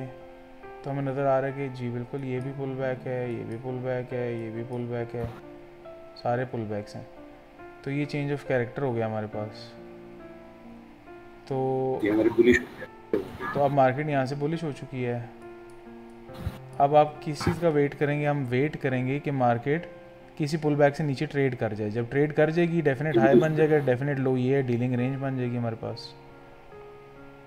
सर इसमें जो सबसे नीचे डीलिंग रेंज का लो पड़ा है ये वाला, इसमें जी इसमें ये जो रेड कैंडल्स हैं ऊपर से आ रही हैं 1 2 3 4 5 6 जो सब कैंडल है ऊपर, जिसकी भी आ रही है 6 कैंडल, ये वाली, ये 1 हो गई सर, इससे ऊपर वाली 2 हो गई, ऊपर चलिए सर, इससे पीछे की जो कैंडल है 3 4 5 6, ये जो 6 कैंडल है सर, इसको आईडी हम बता रहे हैं। कौन बता रहा है?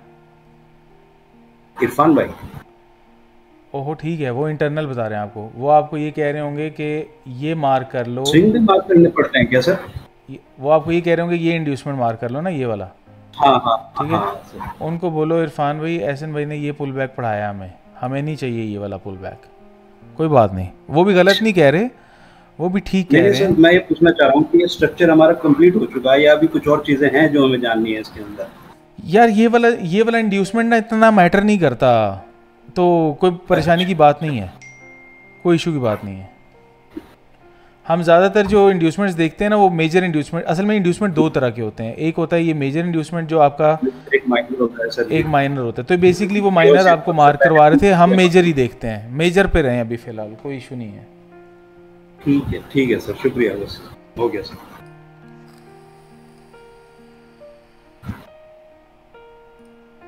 ज़्यादातर जो ट्रेड डिसीजंस है ना, वो आपके मेजर इंड्यूसमेंट्स पे ही चलते हैं। माइनर जो है ना, बस वैसे ही सर दर्द कराने वाली बात है, उस पर ना ट्रेड होती है, ना कोई स्ट्रक्चर का पता चलता है, कुछ भी पता नहीं चलता उस पर। तो इसलिए फ़िलहाल आप इसी पे रहें। ठीक है सर, शुक्रिया।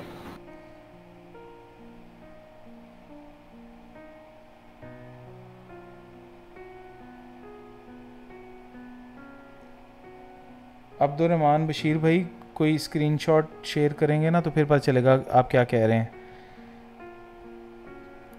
मार्केट ऊपर आते हुए, नीचे जाते हुए, पुल बैक बनाए, वो सारे सिचुएशंस मैंने अभी आपके सामने डिस्कस किए हैं। अगर आपके पास कोई सिनेरियो है तो वो डिस्कस कर लें, तो फिर आपका क्वेश्चन मुझे समझ में आ जाएगा।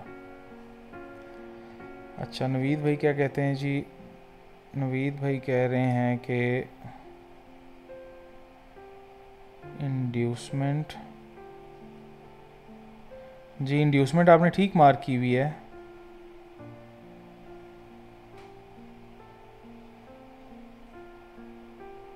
सही है नवीद भाई, इंड्यूसमेंट क्या प्रॉब्लम आ रही है इसमें?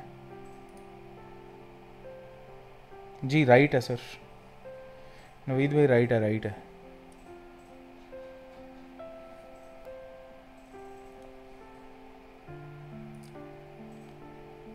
कोई बात नहीं, इरफान भाई को बोलें कि हम जो है ना मेजर इंड्यूसमेंट मार्क करते हैं।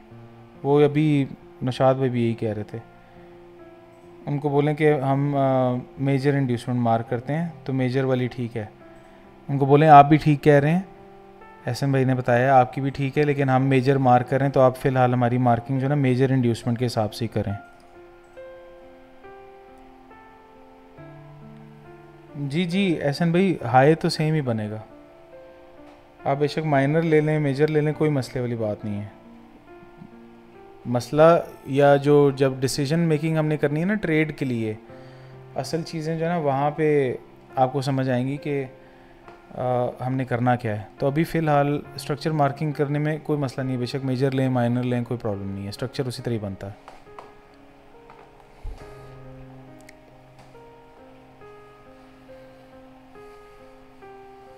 मेरा एक सवाल था। जी अच्छा सर, अभी थोड़ी देर पहले नौशाद भाई ने एक वो चार्ट आपको स्क्रीन पे डिस्प्ले किया था आपने। अच्छा सर, उसमें आपने ये कहा था कि ब्रेक ऑफ स्ट्रक्चर इंड्यूसमेंट के बाद जब break of structure pull back के बगैर हुआ तो वो इनवैलिड हो गया।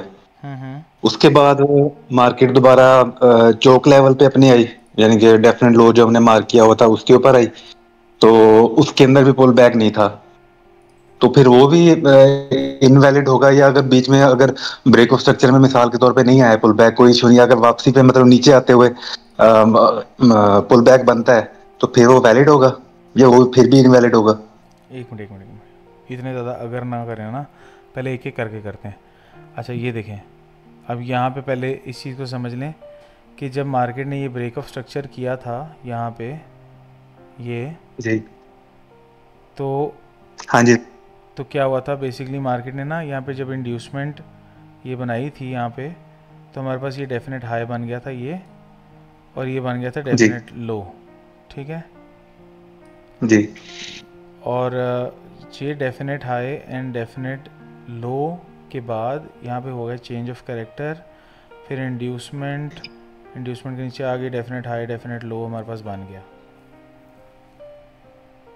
ठीक है, अब डेफिनेट हाई के बाद अब हम देखना ये चाह रहे हैं कि मार्केट जब इंड्यूसमेंट के बाद जब इस हाई से ऊपर जाएगी तो इसको कहेंगे ब्रेक ऑफ स्ट्रक्चर। ठीक है, अब जब ब्रेक ऑफ स्ट्रक्चर के ऊपर मार्केट क्लोजिंग दे देती है तो जो लोएस्ट वैल्यू होती है इसको हम मार्क कर लेते हैं डेफिनेट लो, ये नया वाला। अब यहाँ पे हम करते क्या, हम वेट करते हैं या तो मार्केट अपना कोई पुल बैक बना के आई हुई है उसके नीचे ट्रेड कर जाए तो डेफिनेट हाई बन जाएगा और नई डीलिंग रेंज बन जाएगी ऐसे करके। ठीक है, लेकिन क्योंकि इसने यहाँ पे कोई पुल बैक नहीं बनाया हुआ तो हम इंतज़ार कर रहे थे कि कोई मार्केट इस तरह का पुल बैक बना दे और पुल बैक बना के उसके नीचे आ जाए। जब नीचे आ जाती उसके तो ये डेफिनेट हाई बन जाता ये, और ये डेफिनेट लो नई डीलिंग रेंज बन जाती। लेकिन मार्केट ने ना ही नया पुल बैक बनाया ना ही को पीछे बना के आई हुई थी, मार्केट सीधी नीचे आ गई। तो हमने कहा कि जब इस तरह की सूरत हाल होती है ना तो ये ब्रेक ऑफ स्ट्रक्चर भी वैलिड नहीं होता। तो अब क्योंकि ब्रेक ऑफ स्ट्रक्चर वैलिड नहीं है तो ये चेंज ऑफ कैरेक्टर भी हमारे पास नहीं होगा। तो ये चेंज ऑफ कैरेक्टर नहीं है तो फिर क्या है, ये बेसिकली इंड्यूसमेंट यहाँ पे शिफ्ट हो जाती है। अब जब मार्केट इस इंड्यूसमेंट लेवल से नीचे ट्रेड करती है तो आपको पता है इंड्यूसमेंट से नीचे जब भी ट्रेड करती है तो हमारे पास डेफिनेट हाई बन जाता है। ठीक है, तो हमारे पास ये वाला एरिया जो है ना ये वाला ये बन गया डेफिनेट हाई। इसको हम ना रंग देते हैं कोई और ताकि आपको पता चल जाए, ये बन गया डेफिनेट हाई। ठीक है, अब ये डेफिनेट हो गया ये फिर। हाँ, अब ये डेफिनेट हाई है, डेफिनेट लो हमारे पास ये पड़ा हुआ है, ये वाला तो लो वैलिड ही नहीं हुआ ना, ये तो इंड्यूसमेंट बन गई है, ये वाला लो वैलिड नहीं है। तो ये डेफिनेट हाई है और ये डेफिनेट लो है, ये हमारी डीलिंग रेंज है। ठीक है, ठीक है सर। हाँ, अब बताएं अब सवाल क्या था, इससे आगे कोई सवाल तो नहीं है? नहीं सर, बस यही एक कंफ्यूजन थी थोड़ी सी। अच्छा ओके जी, थैंक यू। और बताएं।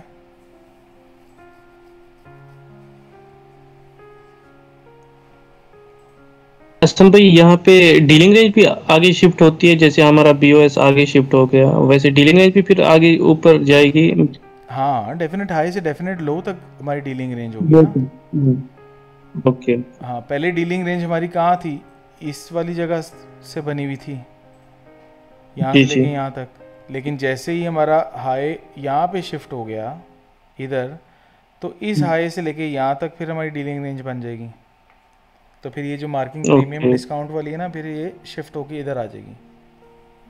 हाँ, वो और आगे हो जाएगी। जी, वो आगे हो जाएगी। Thank you.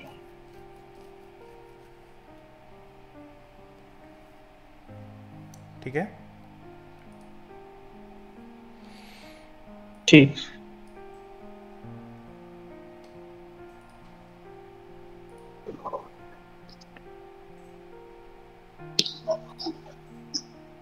सर एक सवाल था आपसे। जी जी सर, वो मैं आपकी ट्रेडिंग जर्नी के बारे में पूछना चाहता था, अगर आप बिजी है आप पूछ लूं? जी जी पूछें। सर, जब आपने लाइव ट्रेडिंग स्टार्ट की थी तो आपको कौन से फेलियर सामने आए थे?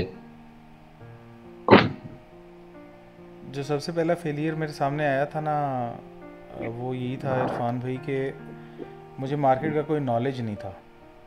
ठीक है, मैंने भी मार्केट को में पार्टिसिपेट करना शुरू किया था विद गैम्बलिंग इंटेंशन। मतलब वो गैम्बलिंग का कोई फैसला नहीं किया था कि मैंने कोई जुए लगाने हैं, लेकिन जो हम कर रहे थे वो गैम्बलिंग से कोई काम चीज़ नहीं थी। कोई पता ही नहीं है कि मार्केट ने करना क्या है और बाय सेल कर रहे हैं और रुक भी नहीं रहे। ठीक है, मतलब अगर तो बंदे को जब पता ही नहीं होता तो वो फिर रुकता नहीं है ना, फिर इवेंचुअली इसको पता चलता है, इसी को तो गैम्बलिंग कहते हैं।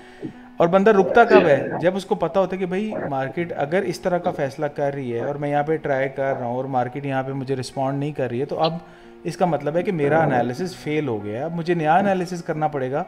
तो जब तक मेरे पास कोई एनालिसिस का कोई कंक्लूजन ही नहीं है मैं मार्केट में पार्टिसिपेट नहीं कर सकता।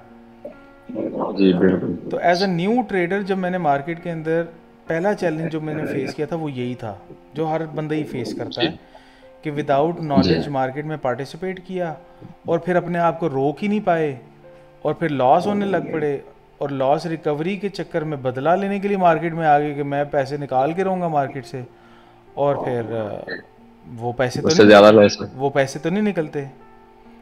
जी बिल्कुल, ठीक है। तो यही चैलेंज है जो सबसे ज़्यादा लोग फेस करते हैं, और मसला वहाँ पे आता है जब ये वाला लोग मसला लॉन्गर टाइम के लिए फेस करते रहते हैं और वो सीखने की तरफ नहीं आते। जी ठीक है, जब वो सीखने की तरफ नहीं आते तो बस फिर वो एक ही मेंटालिटी के साथ बैठे रहते हैं कि यार मार्केट में कुछ नहीं चलता और ये है वो है। तो लेकिन फिर हम आगे इवेंचुअली मार्केट को स्टडी करने की तरफ, और जब हम स्टडी करने की तरफ आ गए तो फिर चीज़ें हमारे सामने क्लियर होती गई, समझ आती गया कि मार्केट किस तरह से चलती है। ये सर यही मैं पूछ रहा हूँ कि ये जब आपने मुकम्मल स्टडी कर ली थी उसके बाद आपको कोई फेलियर आए थे, कोई लॉसेस वगैरह हुए थे आपको फर्स्ट स्टार्टिंग में? देखें लॉसेस, जब आपने दोबारा स्टार्ट किया तो आप कभी भी लॉसेस से बच नहीं सकते। ठीक है, लॉसेस से बचने का यही नहीं मैं कह रहा कि कोई तरीका नहीं है, तरीका बिल्कुल है। और मेरा मानना ये है कि अगर आप मार्केट को अच्छी तरह से अंडरस्टैंड कर गए तो आप अपना सक्सेस रेशो 100% बना सकते हैं। लेकिन 100% बनाने का ना हम लोग मतलब समझ लेते हैं गलत। वो क्या कि हर वक्त हर लम्हे जिस वक्त मैं ट्रेड करूंगा तो 100% होगी, इस तरह से 100% सक्सेस नहीं आती। 100% सक्सेस तब आती है जब आप मार्केट में डिफरेंट सिनेरियोज़ को प्रैक्टिस करने के बाद ऐसे सिनेरियोज़ को आइडेंटिफाई कर लेते हैं जो रिपीट होते हैं बहुत ज़्यादा, और आप उन रिपीटेड सिनेरियोज़ का इंतज़ार करते हैं और आप बड़ी नपी तुली हुई ट्रेड्स करते हैं, गिनी चुनी हुई। ठीक है, तो फिर आप 100% हिट कर सकते हैं, अदरवाइज 100% हिट करना पॉसिबल नहीं है। सर आपका कहने का मतलब है जैसे हम एक मंथ का ले लें तो एक मंथ में ऐसी ट्रेडर्स हम लें, एक या दो तीन लें, पर वो ऐसी लें जो सक्सेसफुल हो। जी, वो पहले आप रिकग्नाइज तो करें कि वो कौन से सिनेरियोज हैं। जी ठीक है सर। उसके अलावा वो तब आपने जब आपने स्टार्ट किया था तो आपने अपने रिस्क लो कितने सेट किए हुए थे, आप किस रेशो में ट्रेड करते थे? इसके पैसों के हिसाब से लॉस के बारे में वो पूछ रहे हैं? नहीं सर, जब आपने ट्रेड स्टार्ट की थी, जब स्टडी के बाद आपने दोबारा स्टार्ट किया था तो तब आपने अपने रिस्क क्या किए हुए थे सेटअप? 1:2, 1:2 आप? नहीं, मैंने 1:2, 1:3 नहीं किया था। मैंने सबसे पहले अपने आप को रोका इस तरीके से था। एक बंदे की ना मुझे एक वीडियो मिली जिसमें उसने बताया कि भाई अगर तो आपके पास एक अच्छा ट्रेडिंग मॉडल है ना तो फिर आप अपने बहुत छोटे से पैसों वाले अकाउंट को भी बहुत बड़ा ग्रो कर सकते हैं। तो इसलिए मैंने सबसे पहले तो काम ये किया कि मैंने अमाउंट इसके अंदर पैसे डिपॉजिट करने जो है ना बंद कर दिए। जो मैं पहले कुछ थाउजेंड्स ऑफ डॉलर्स जो मैं इसमें डिपॉजिट कर रहा था वो मैंने कम कर दिए, और मैंने कितने डाल दिए इसमें? डाल दिए $20। ठीक है जी, कि $20 के अकाउंट को मैं देखता हूँ कि मैं कहाँ तक ग्रो कर सकता हूँ। ठीक है, तो वो एक तरीक़ेकार था कि आप एक फिक्स्ड मतलब एक सर्टन तरीके से लॉट साइज़ को अगर इंक्रीज़ करते हैं तो आप इवेंचुअली $50,000 या $100,000 तक भी अपना $20 का अकाउंट ग्रो कर सकते हैं। पर ये चैलेंज इतना आसान नहीं है। मतलब वही वाली बात है कि सबसे पहले आपको ट्रेडिंग में मास्टर करने के अलावा अपने आप को भी मास्टर करना पड़ेगा, कि आपके इमोशंस को मास्टर आप कर लें, डिसिप्लिन कर लें। उसके लिए प्रैक्टिस करनी पड़ती है, बहुत पेशेंस चाहिए। तो लोग जब वो पेशेंस और वो डिसिप्लिन और उन सारी चीज़ों को अचीव नहीं कर पाते ना तो फिर वो आ जाते हैं पेड मेंटोरशिप की तरफ कि यार चलो लोगों से पैसे बनाना शुरू कर देते हैं। तो इसलिए मैंने ये फैसला कर लिया कि भाई मैंने लोगों से पैसे नहीं बनाने, लोगों किसी बंदे से मैंने पैसे नहीं लेने। पढ़ाना है तो मैंने फ्री पढ़ाना है, और जो भी पैसे बनाने हैं मैंने अपनी मेहनत से बनाने हैं। और अगर पैसे बनाने के काम के अंदर हम काम कर रहे हैं ना, मतलब ट्रेडिंग से पैसे ही बनते हैं। जब पैसे यहाँ से बन सकते हैं तो फिर किसी और बंदे से पैसे लेने का क्या पर्पज़ है?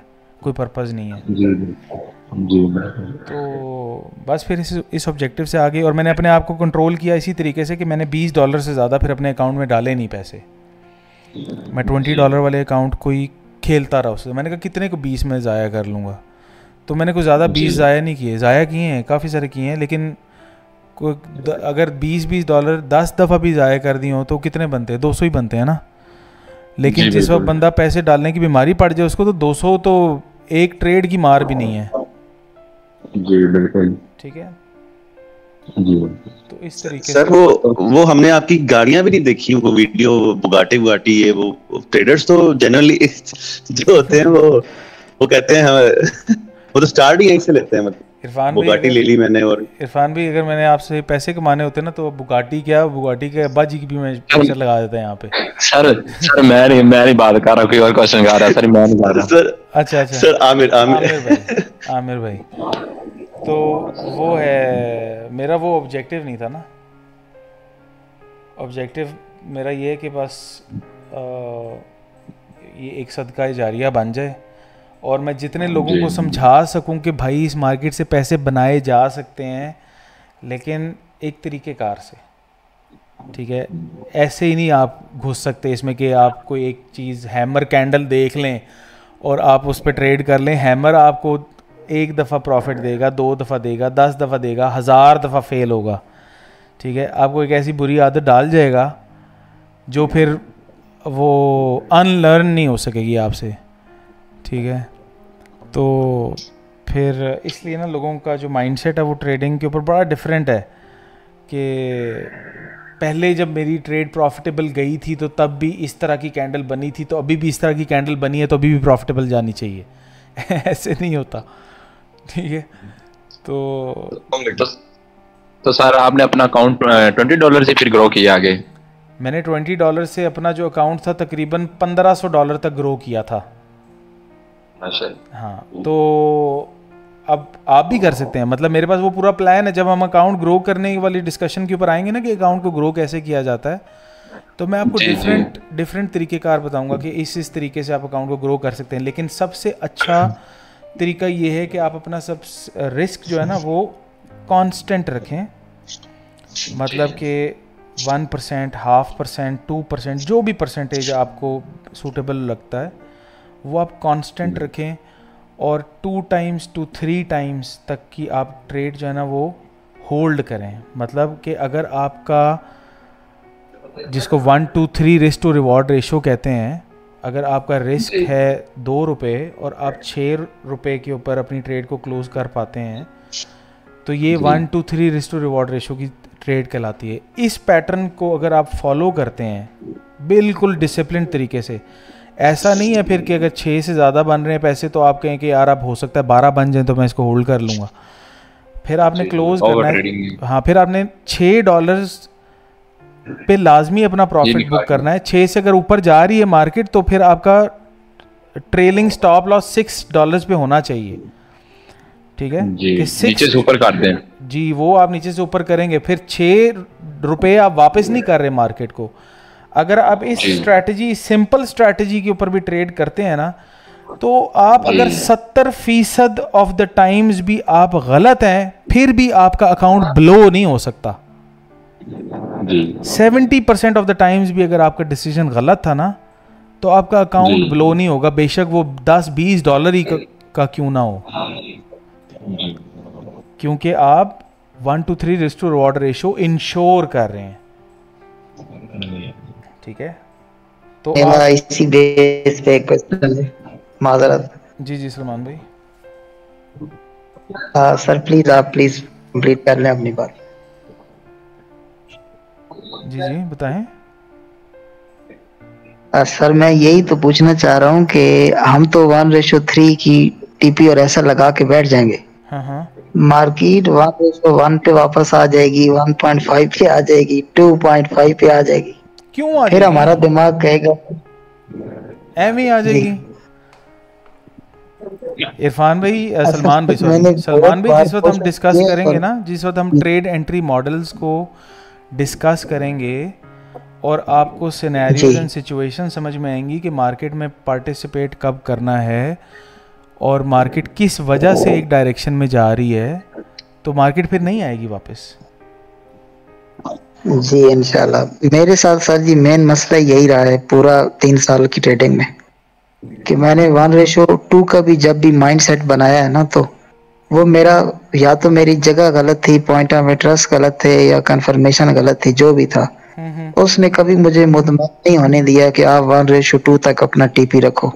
बहुत बार मेरा 1.1 से वापस आ जाता था, तो उसके बाद साइकोलॉजी लार्ज साइज इंक्रीज, तो फिर अकाउंट ब्लो, तो ये अरसा मेरे साथ रहा है बहुत ज्यादा। नहीं, अभी देखें हमारा जो तरीक़ेकार है ना काम करने का, सलमान भी, वो ये है कि अभी हम यहाँ पे पहले जिस वक्त ये ट्रेडिंग की जो टर्मिनोलॉजीज एंड स्ट्रक्चर्स और ये जितनी भी समझने वाली चीज़ें, पढ़ने वाली चीज़ें जब हम पढ़ लेंगे, आप लोग अपनी असाइनमेंट्स कर लेंगे, तो उसके बाद हमारा फेज़ जो नेक्स्ट है वो स्टार्ट होगा लाइव मार्केट इवैल्यूएशन, ठीक है, जिसमें आपने जो चीज़ें पढ़ी हैं आप मेरे साथ 4-5 घंटे लाइव बैठेंगे, हम higher time frame to lower time frame अपना एक नैरेटिव बिल्ड करेंगे कि मार्केट को ऐसा करना चाहिए। उस नैरेटिव की बेसिस के ऊपर हमारा एक डेली बायस होगा कि आज मार्केट को ये करना चाहिए। हायर टाइम फ्रेम पे तो मार्केट ऐसा कर रही है, लेकिन आज मार्केट ऐसा कर सकती है, ठीक है। और उस नैरेटिव या उस बायस के की बेसिस के ऊपर हम एक POI सेलेक्ट करेंगे जहाँ से हम बाय एंड सेल करने की कोशिश करेंगे, या एक आइडिया बिल्ड करेंगे कि यहाँ से मार्केट को बाय या सेल होना चाहिए और किस तरीके से होना चाहिए। वो हमें ट्रेडिंग मॉडल बताएगा कि ये हमारे ट्रेडिंग मॉडल के रूल्स हैं। ये हम पूरा 1 महीना एक्सरसाइज करेंगे, ठीक है जी सर। रोज़ाना 4 से 5 घंटे हम सिर्फ मार्केट को पढ़ेंगे बैठ के कि higher time frame to lower time frame क्या ऐसी चीज़ें हैं जिनकी वजह से मैं मार्केट को बुलिश देख रहा हूँ या बेरिश देख रहा हूँ, और क्या ऐसी चीज़ें हैं लोअर टाइम फ्रेम पे जिसकी वजह से मैं मार्केट को इस डायरेक्शन में देख रहा हूँ, और कौन सी ऐसी जगह है जहाँ से मैंने मार्केट की ट्रेड को ढूंढना है, और जब मुझे ट्रेड मिल जाएगी तो कौन सी जगह से मुझे ट्रेड करना है, क्या कन्फर्मेशन लेनी है, कौन सा मेरा एरिया ट्रिगर पॉइंट होगा कि यहाँ से मार्केट बुलिश हो सकती है, और कहाँ पे स्टॉप लॉस लगेगा और कहाँ तक इसको जाना चाहिए। ये सारी चीज़ें हम पूरा 1 महीना स्टडी करेंगे। उस 1 महीने के बाद फिर आपको मैं डेमो ट्रेड जो है वो डेमो अकाउंट क्रिएट करना सिखाऊंगा कि ऐसे डेमो अकाउंट क्रिएट करना है आपने, और उसके बाद हम 1 महीना डेमो ट्रेडिंग करेंगे। फिर उसके बाद आपकी मर्ज़ी है कि आपने लाइव पे जाना है नहीं जाना। अगर आप कहेंगे कि नहीं मैंने 1 महीना और डेमो करना है, 100 बिस्मिल्लाह। आप कहेंगे जी मैंने 6 महीने और डेमो करना है, 100 बिस्मिल्लाह। मैं नहीं निकाल रहा आपको। 4 से 5 घंटे रोज आप मेरे साथ बैठ के रोजाना पढ़ते रहें, कोई मसला नहीं है, मैं पढ़ाता रहूंगा आपको। जी जज़ाकल्लाह सर। बस ये टाइम आपके साथ गुजारना है ताकि जो दिमाग के अंदर गलत तरह के कंसेप्ट बैठ गया ना वो निकल जाए।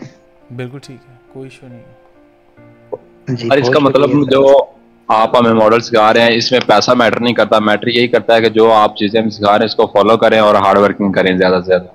जी जी, वो हार्ड वर्क इरफान भाई कहाँ करना है, कैसे करना है, वो भी आएंगी ये चीज़ें आपके पास। अभी आपकी असाइनमेंट्स जो है ना वो बहुत मुख्तलिफ हो जाएंगी मौजूदा असाइनमेंट से। अभी जो बैच 2 की जो असाइनमेंट्स है ना वो मैं दिखाता हूँ, 1 मिनट आपको।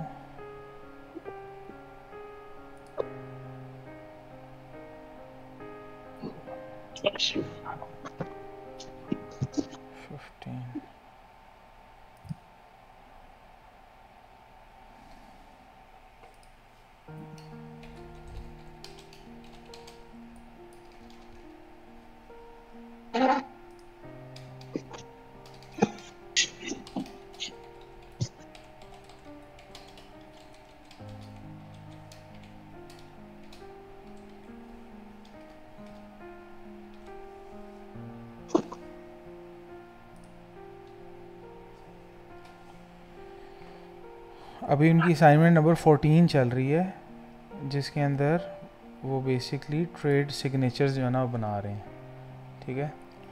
और ट्रेड सिग्नेचर के अंदर क्या क्या चीज़ें होती हैं वो मैं आपको मिसाल के तौर पे दिखाता हूँ। एक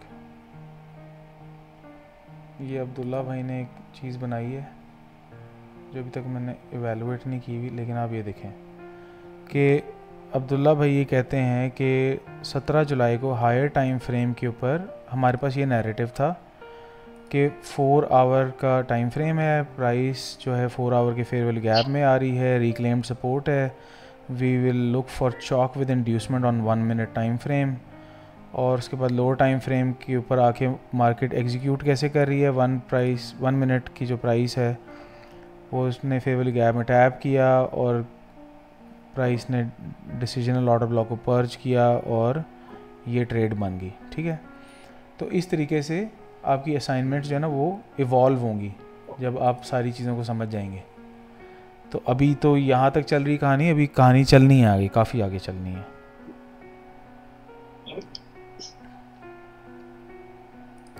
ठीक है, तो परेशान जी ना हो, बस आप जी पढ़ने के जरूर लिए सीखने के लिए विलिंग हैं तो फिर कोई मसले की बात नहीं है।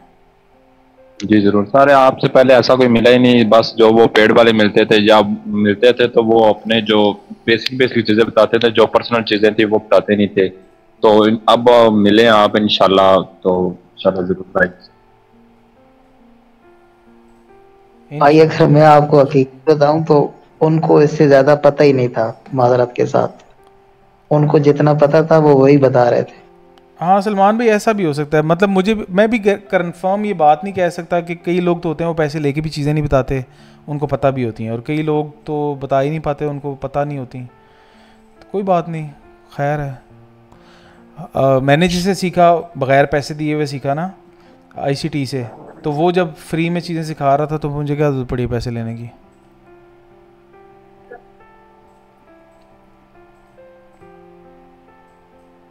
अस्सलामुअलैकुम। वालेकुम अस्सलाम। क्या हाल है हसन भाई, ठीक है? ठीक ठाक ईशान भाई। अच्छा हसन भाई, एक ना वीडियो सुनी थी इंडिया वाले की, वो कह रहा था कि यार माइकल ने दो किस्म की पढ़ाइयाँ पढ़ाई हैं, एक पेड और एक फ्री। फ्री वाली यूट्यूब में पढ़ी हुई है। सब कुछ पढ़ा है यूट्यूब में, मैं आपको बताता हूँ। हाँ, सब कुछ पढ़ा है यूट्यूब में। आप अगर ICT से सीखने वाले हैं तो ICT का तो कम से कम 1000 वीडियोस पढ़ी हैं मेरे ख्याल से। वही कह रहा हूँ ना, 1000 वीडियोस भी हैं, और वो इंग्लिश इतनी तो आती नहीं है कि उसको समझ सके। वो ट्रेडर तो बहुत अच्छा है लेकिन उसे पढ़ाना नहीं आता, लेंथ ही बहुत है। अरे नहीं सर, इसको कौन कहता नहीं पढ़ाना आता है, तो सर यहाँ बैठे हुए हैं। 755 वीडियोस हैं, ठीक है, और अगर आप इसकी प्लेलिस्ट में जाएं ना तो जो है ना कोर कंटेंट मंथ 1 से स्टार्ट होता है, ये यहाँ से कोर कंटेंट मंथ 1 से लेके 12 मंथ तक, ये पूरे साल का कोर्स है, ठीक है। और ये है कोर कंटेंट प्राइवेट मेंटोरशिप का, उसका सारा सिलेबस है। इस पूरे सिलेबस के बाद ICT ने ट्रेड मॉडल्स जो थे ना वो भी यहाँ पे डाले थे।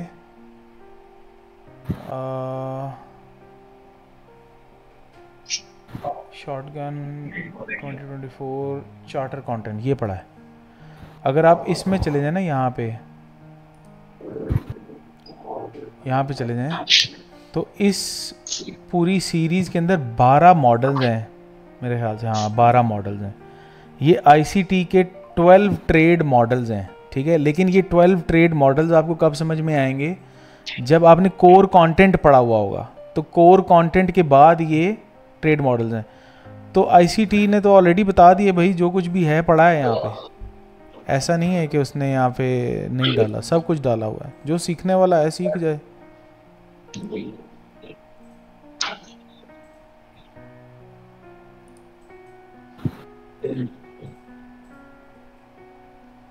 कोर कंटेंट ये मैंने मल्टीपल टाइम्स देखी हुई है सीरीज। कोर कंटेंट पूरा साल का जो कोर्स है ना उसका, मैंने जब पहली दफ़ा आया था इस चैनल में तो मैं इतना सारा कंटेंट देख के डर गया था कि मैं क्या करूँगा इसको, ये तो मुझे कुछ भी नहीं आता इसका मतलब है आज तक जो मैंने पढ़ा हुआ है। तो फिर मैंने कहा अच्छा तो क्या करें, मतलब कहीं ना कहीं से शुरू तो करना है। तो मैंने सबसे पहले सीरीज़ ये देखी थी ICT OTE pattern recognition series. इसमें 20 वीडियोस थी और इसमें पहली वीडियो जो है ना वो 57 मिनट की है, बाकी सारी छोटी छोटी हैं। तो मैंने ना इस लालच में देख ली, चलो ये देखते हैं, कम से कम ये कम टाइम की वीडियोस हैं तो देखते हैं कि कुछ समझ में आता है कि नहीं आता। मैंने यहाँ से इसको देखना शुरू किया था इस सीरीज़ से, तो फिर उसके बाद तो कुछ छोड़ा ही नहीं इसका। मेरे ख्याल से बहुत ही कम वीडियोस हैं जो इसकी नहीं देखी हैं, और जितनी भी देखी हैं मल्टीपल टाइम्स देखी हुई हैं।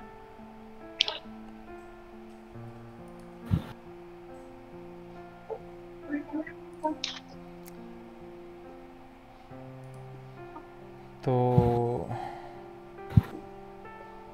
मिस फरिया अकाउंट के रिलेटेड जी बता देता हूँ। अच्छा, आप लोगों ने, मैंने आपसे पूछा था कि किस किस ने बना लिया ना रेफरल लिंक को यूज़ करके या जो पार्टनर कोड मैंने जो दिया था उसको यूज़ करके किस किस ने अकाउंट क्रिएट कर लिया है। अब अनाउंसमेंट में मैंने यहाँ पर आप लोगों को एक्सप्लेन किया था कि आपको करना कैसे है।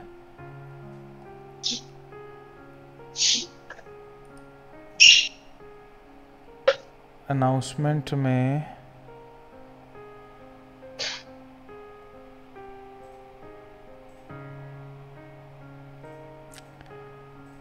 आप लोगों को मैंने बताया था कि जिन लोगों के पास तो एक्सनेस का अकाउंट नहीं है वो इस लिंक पे क्लिक करेंगे तो उनके सामने एक्सनेस का आ जाएगा, पोर्टल ओपन हो जाएगा। वहाँ पे वो अकाउंट रजिस्ट्रेशन कर लें, एड्रेस वेरिफिकेशन होगी, वो सारी चीज़ें होंगी और उसमें फिर आप डिपॉज़िट करा दें और एक ट्रेड इनिशिएट करें 0.01 की और साथ ही में क्लोज़ कर दें क्योंकि वो मेरे पास एक्टिव होने के लिए वो शर्त है।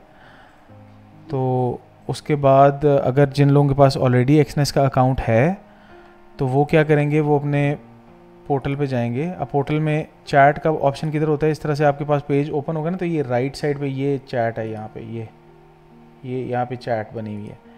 इस चैट वाले ऑप्शन पे क्लिक करेंगे तो आपके पास ना इस तरह से बॉट आ जाएगा एक्सनेस असिस्टेंट के नाम से।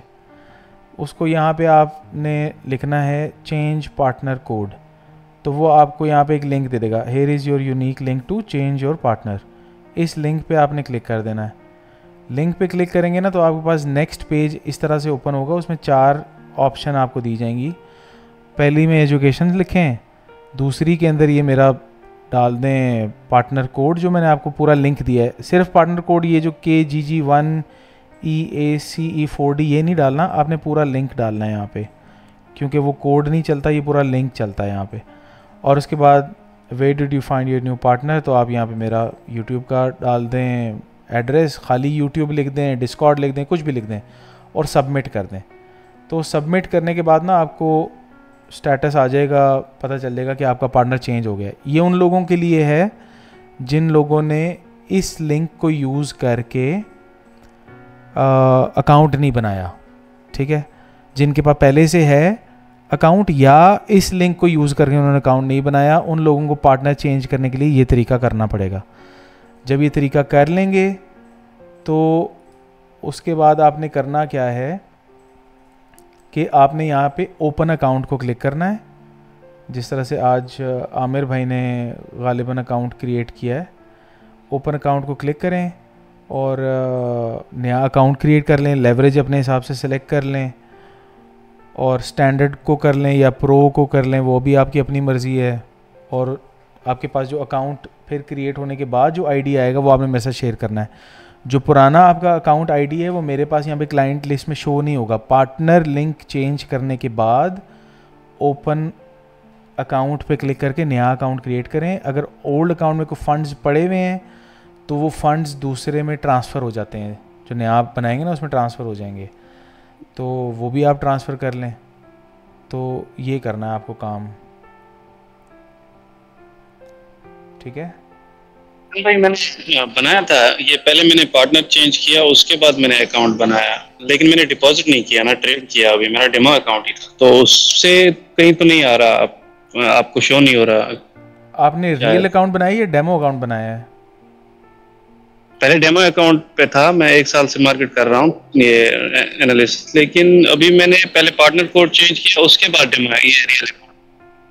हाँ, पार्टनर कोड चेंज करने के बाद नया अकाउंट क्रिएट कर लें, तो उसका फिर अकाउंट आईडी मुझे मैसेज कर दें, डीएम कर दें। ठीक है, मैं अभी कर देता हूँ। वही अकाउंट वही था जो मैंने किया था, लेकिन वो आपको शो क्यों नहीं हो रहा है? क्योंकि मैंने डिपॉजिट नहीं किया इस वजह से? नहीं मुनीब भाई, वो थोड़ा सा देर लगती है अकाउंट यहाँ पे शो होने में ना।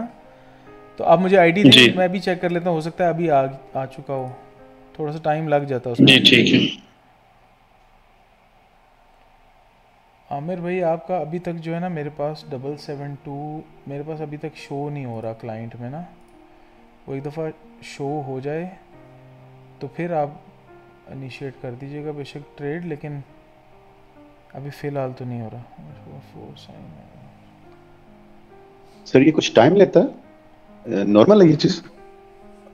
आपने जो अकाउंट जो क्रिएट किया है वो रेफरल लिंक पे क्लिक करके किया था? बिल्कुल। अच्छा मैं देख लेता हूँ। 174,772 अभी मेरे पास नहीं आ रहा। और डिपॉजिट भी आपने करवा दी है? नहीं ये आ रहा है जी 174 जी करवा दिए। 94772। हाँ अब आ गया। आ गया, ओके। अब आ गया। अब डिपॉजिट भी हो गया इसका, लेकिन अब ट्रेड का तो नहीं पता। अभी आपने trade for the sake of making profit नहीं करनी, वो मैं आपको बता देता हूँ तरीका कैसे है, ट्रेड कैसे इनिशिएट करते हैं।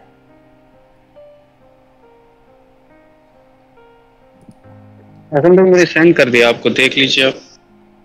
एक मिनट जी, फैसल भाई ने भी मुझे भेजा है एक 302। हमजा भाई आपने अगर पार्टनर कोड चेंज किया है ना तो वो अभी मैंने तरीका बताया ना, आपको नया अकाउंट बनाना पड़ेगा।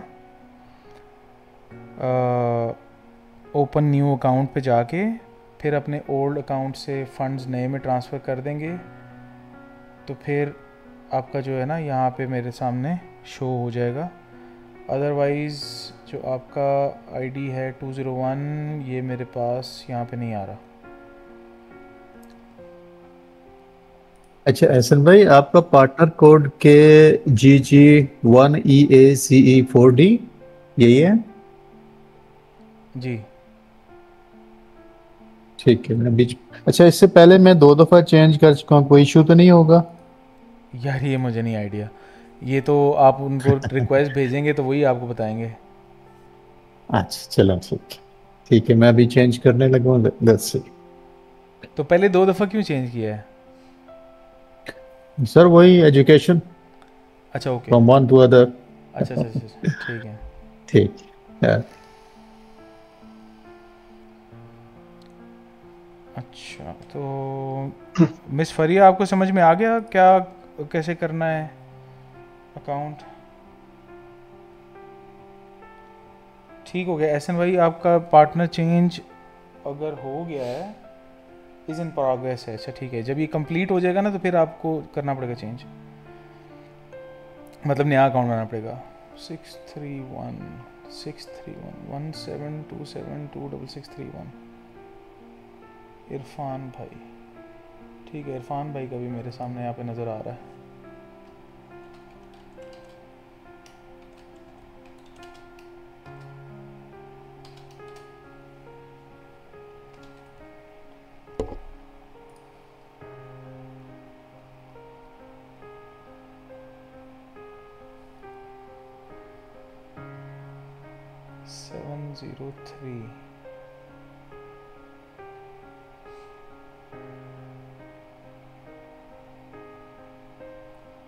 सेवन 22768470 22768470। ठीक है शहबाज भाई आपका भी आ गया है।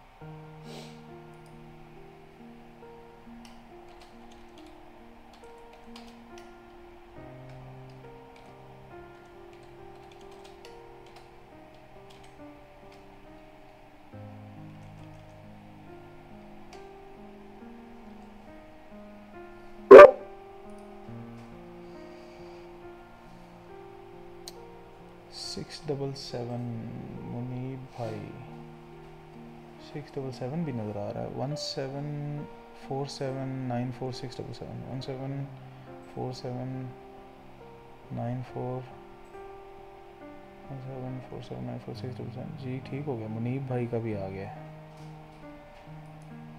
बहुत बहुत जज़ाकल्लाह।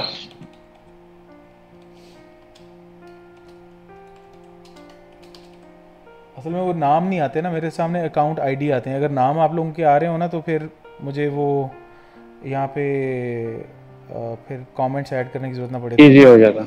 हाँ वो अभी मुझे फिर आपके आईडीज़ के अगेंस्ट ना कमेंट में नेम ऐड करने पड़ रहे हैं ताकि मुझे पता चले कि किसका आईडी है किसका नहीं है। नहीं मैं अभी भी पार्टनर कोड चेंज करने गया था, मुझे लगा बाद में भी कर सकता हूँ, लेकिन दिखा रहा है 10 दिन के बाद आप कर सकते हो।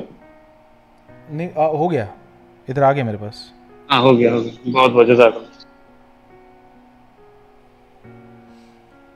ठीक हो गया। और किसी ने आईडी शेयर करना है तो शेयर कर दें ताकि मैं इधर ही कमेंट फिर डाल दूं साथ में। अभी बैच 3 के मेरे पास 1 2 3 4 5 6 लोग आ रहे हैं, जिसमें शहबाज भाई हैं, फैसल भाई हैं, आमिर भाई हैं, इरफान भाई हैं, मुनीब भाई हैं और शेख सलमान भाई हैं। इनके ऐड हो चुके हैं। तो जिन लोगों के मैंने नाम लिए, इनके अलावा अगर कोई है मेंबर जिसने पार्टनर चेंज कर लिया हो तो ओके डन। तो जब भी कर दें तो मुझे बस आप ना अकाउंट आईडी, मैंने आपके साथ अनाउंसमेंट में शेयर किया हुआ है कि अकाउंट आईडी जो है वो कैसे निकालते हैं, वो आईडी आपने बस मुझे शेयर कर देना। ठीक है। तो आप लोग नहीं, अभी फ़िलहाल असाइनमेंट कोई नहीं है, हमने तो सिर्फ ये प्रीमियम एंड डिस्काउंट को ही स्टडी किया आज, और तो हमने इसके अलावा कोई चीज़ नहीं देखी। नेक्स्ट सेशन में इंशाल्लाह हम ऑर्डर फ्लो को डिस्कस करेंगे एंड कोशिश करूँगा कि मैं ऑर्डर फ्लो के साथ ऑर्डर ब्लॉक भी आपके साथ डिस्कस कर लूँ। तो फिर इंशाल्लाह order block and order flow की आपको असाइनमेंट देंगे फिर नेक्स्ट। तो अभी फ़िलहाल तो यही है। ठीक है। अच्छा हसन भाई, एक पूछना था कि पार्टनर कोड तो चेंज हो गया, अब मैं नया अकाउंट जो बनाऊंगा वो आपके साथ ही बनेगा? जी, पार्टनर कोड चेंज करने के बाद आपका आईडी क्या है, मुझे आईडी शेयर करें, मैं ज़रा देखता हूँ यहाँ पे कहीं पे आ तो नहीं रहा मेरे पास। ये पहले तो शायद नहीं है क्योंकि मैं अभी चेंज किया है मैंने पार्टनर कोड। अच्छा ठीक तो है, वो सक्सेसफुल हो गया है। बस ठीक है। तो फिर आप क्रिएट अकाउंट करके न्यू अकाउंट क्रिएट करें, उसमें फंड्स भी ट्रांसफ़र उसमें नए वाले में कर दें, और फिर उस नए वाले अकाउंट का आईडी मुझे बताएं, तो वो होपफुली फिर मेरे पास यहाँ पे आ रहा होगा। ठीक हो गया जी। ओके, मैं वो करके फिर बताता हूँ आपको। चलो डन हो गया। ओके सर, वो ट्रेड इनिशिएट करनी है ना, वो आप कह रहे थे ये कर लेंगे, 0.01 कोई जल्दी नहीं है आमिर भाई, कोई जल्दी नहीं है, कर लेंगे। मैं ठीक है, सही है। हाँ कोई इशू नहीं है, करवा दूंगा मैं। अभी पहले ऐड हो जाए ना सब लोग। हाँ सही है। तो फिर कर लेंगे। ट्रेड इनिशिएट करने में कोई जल्दी नहीं है मुझे।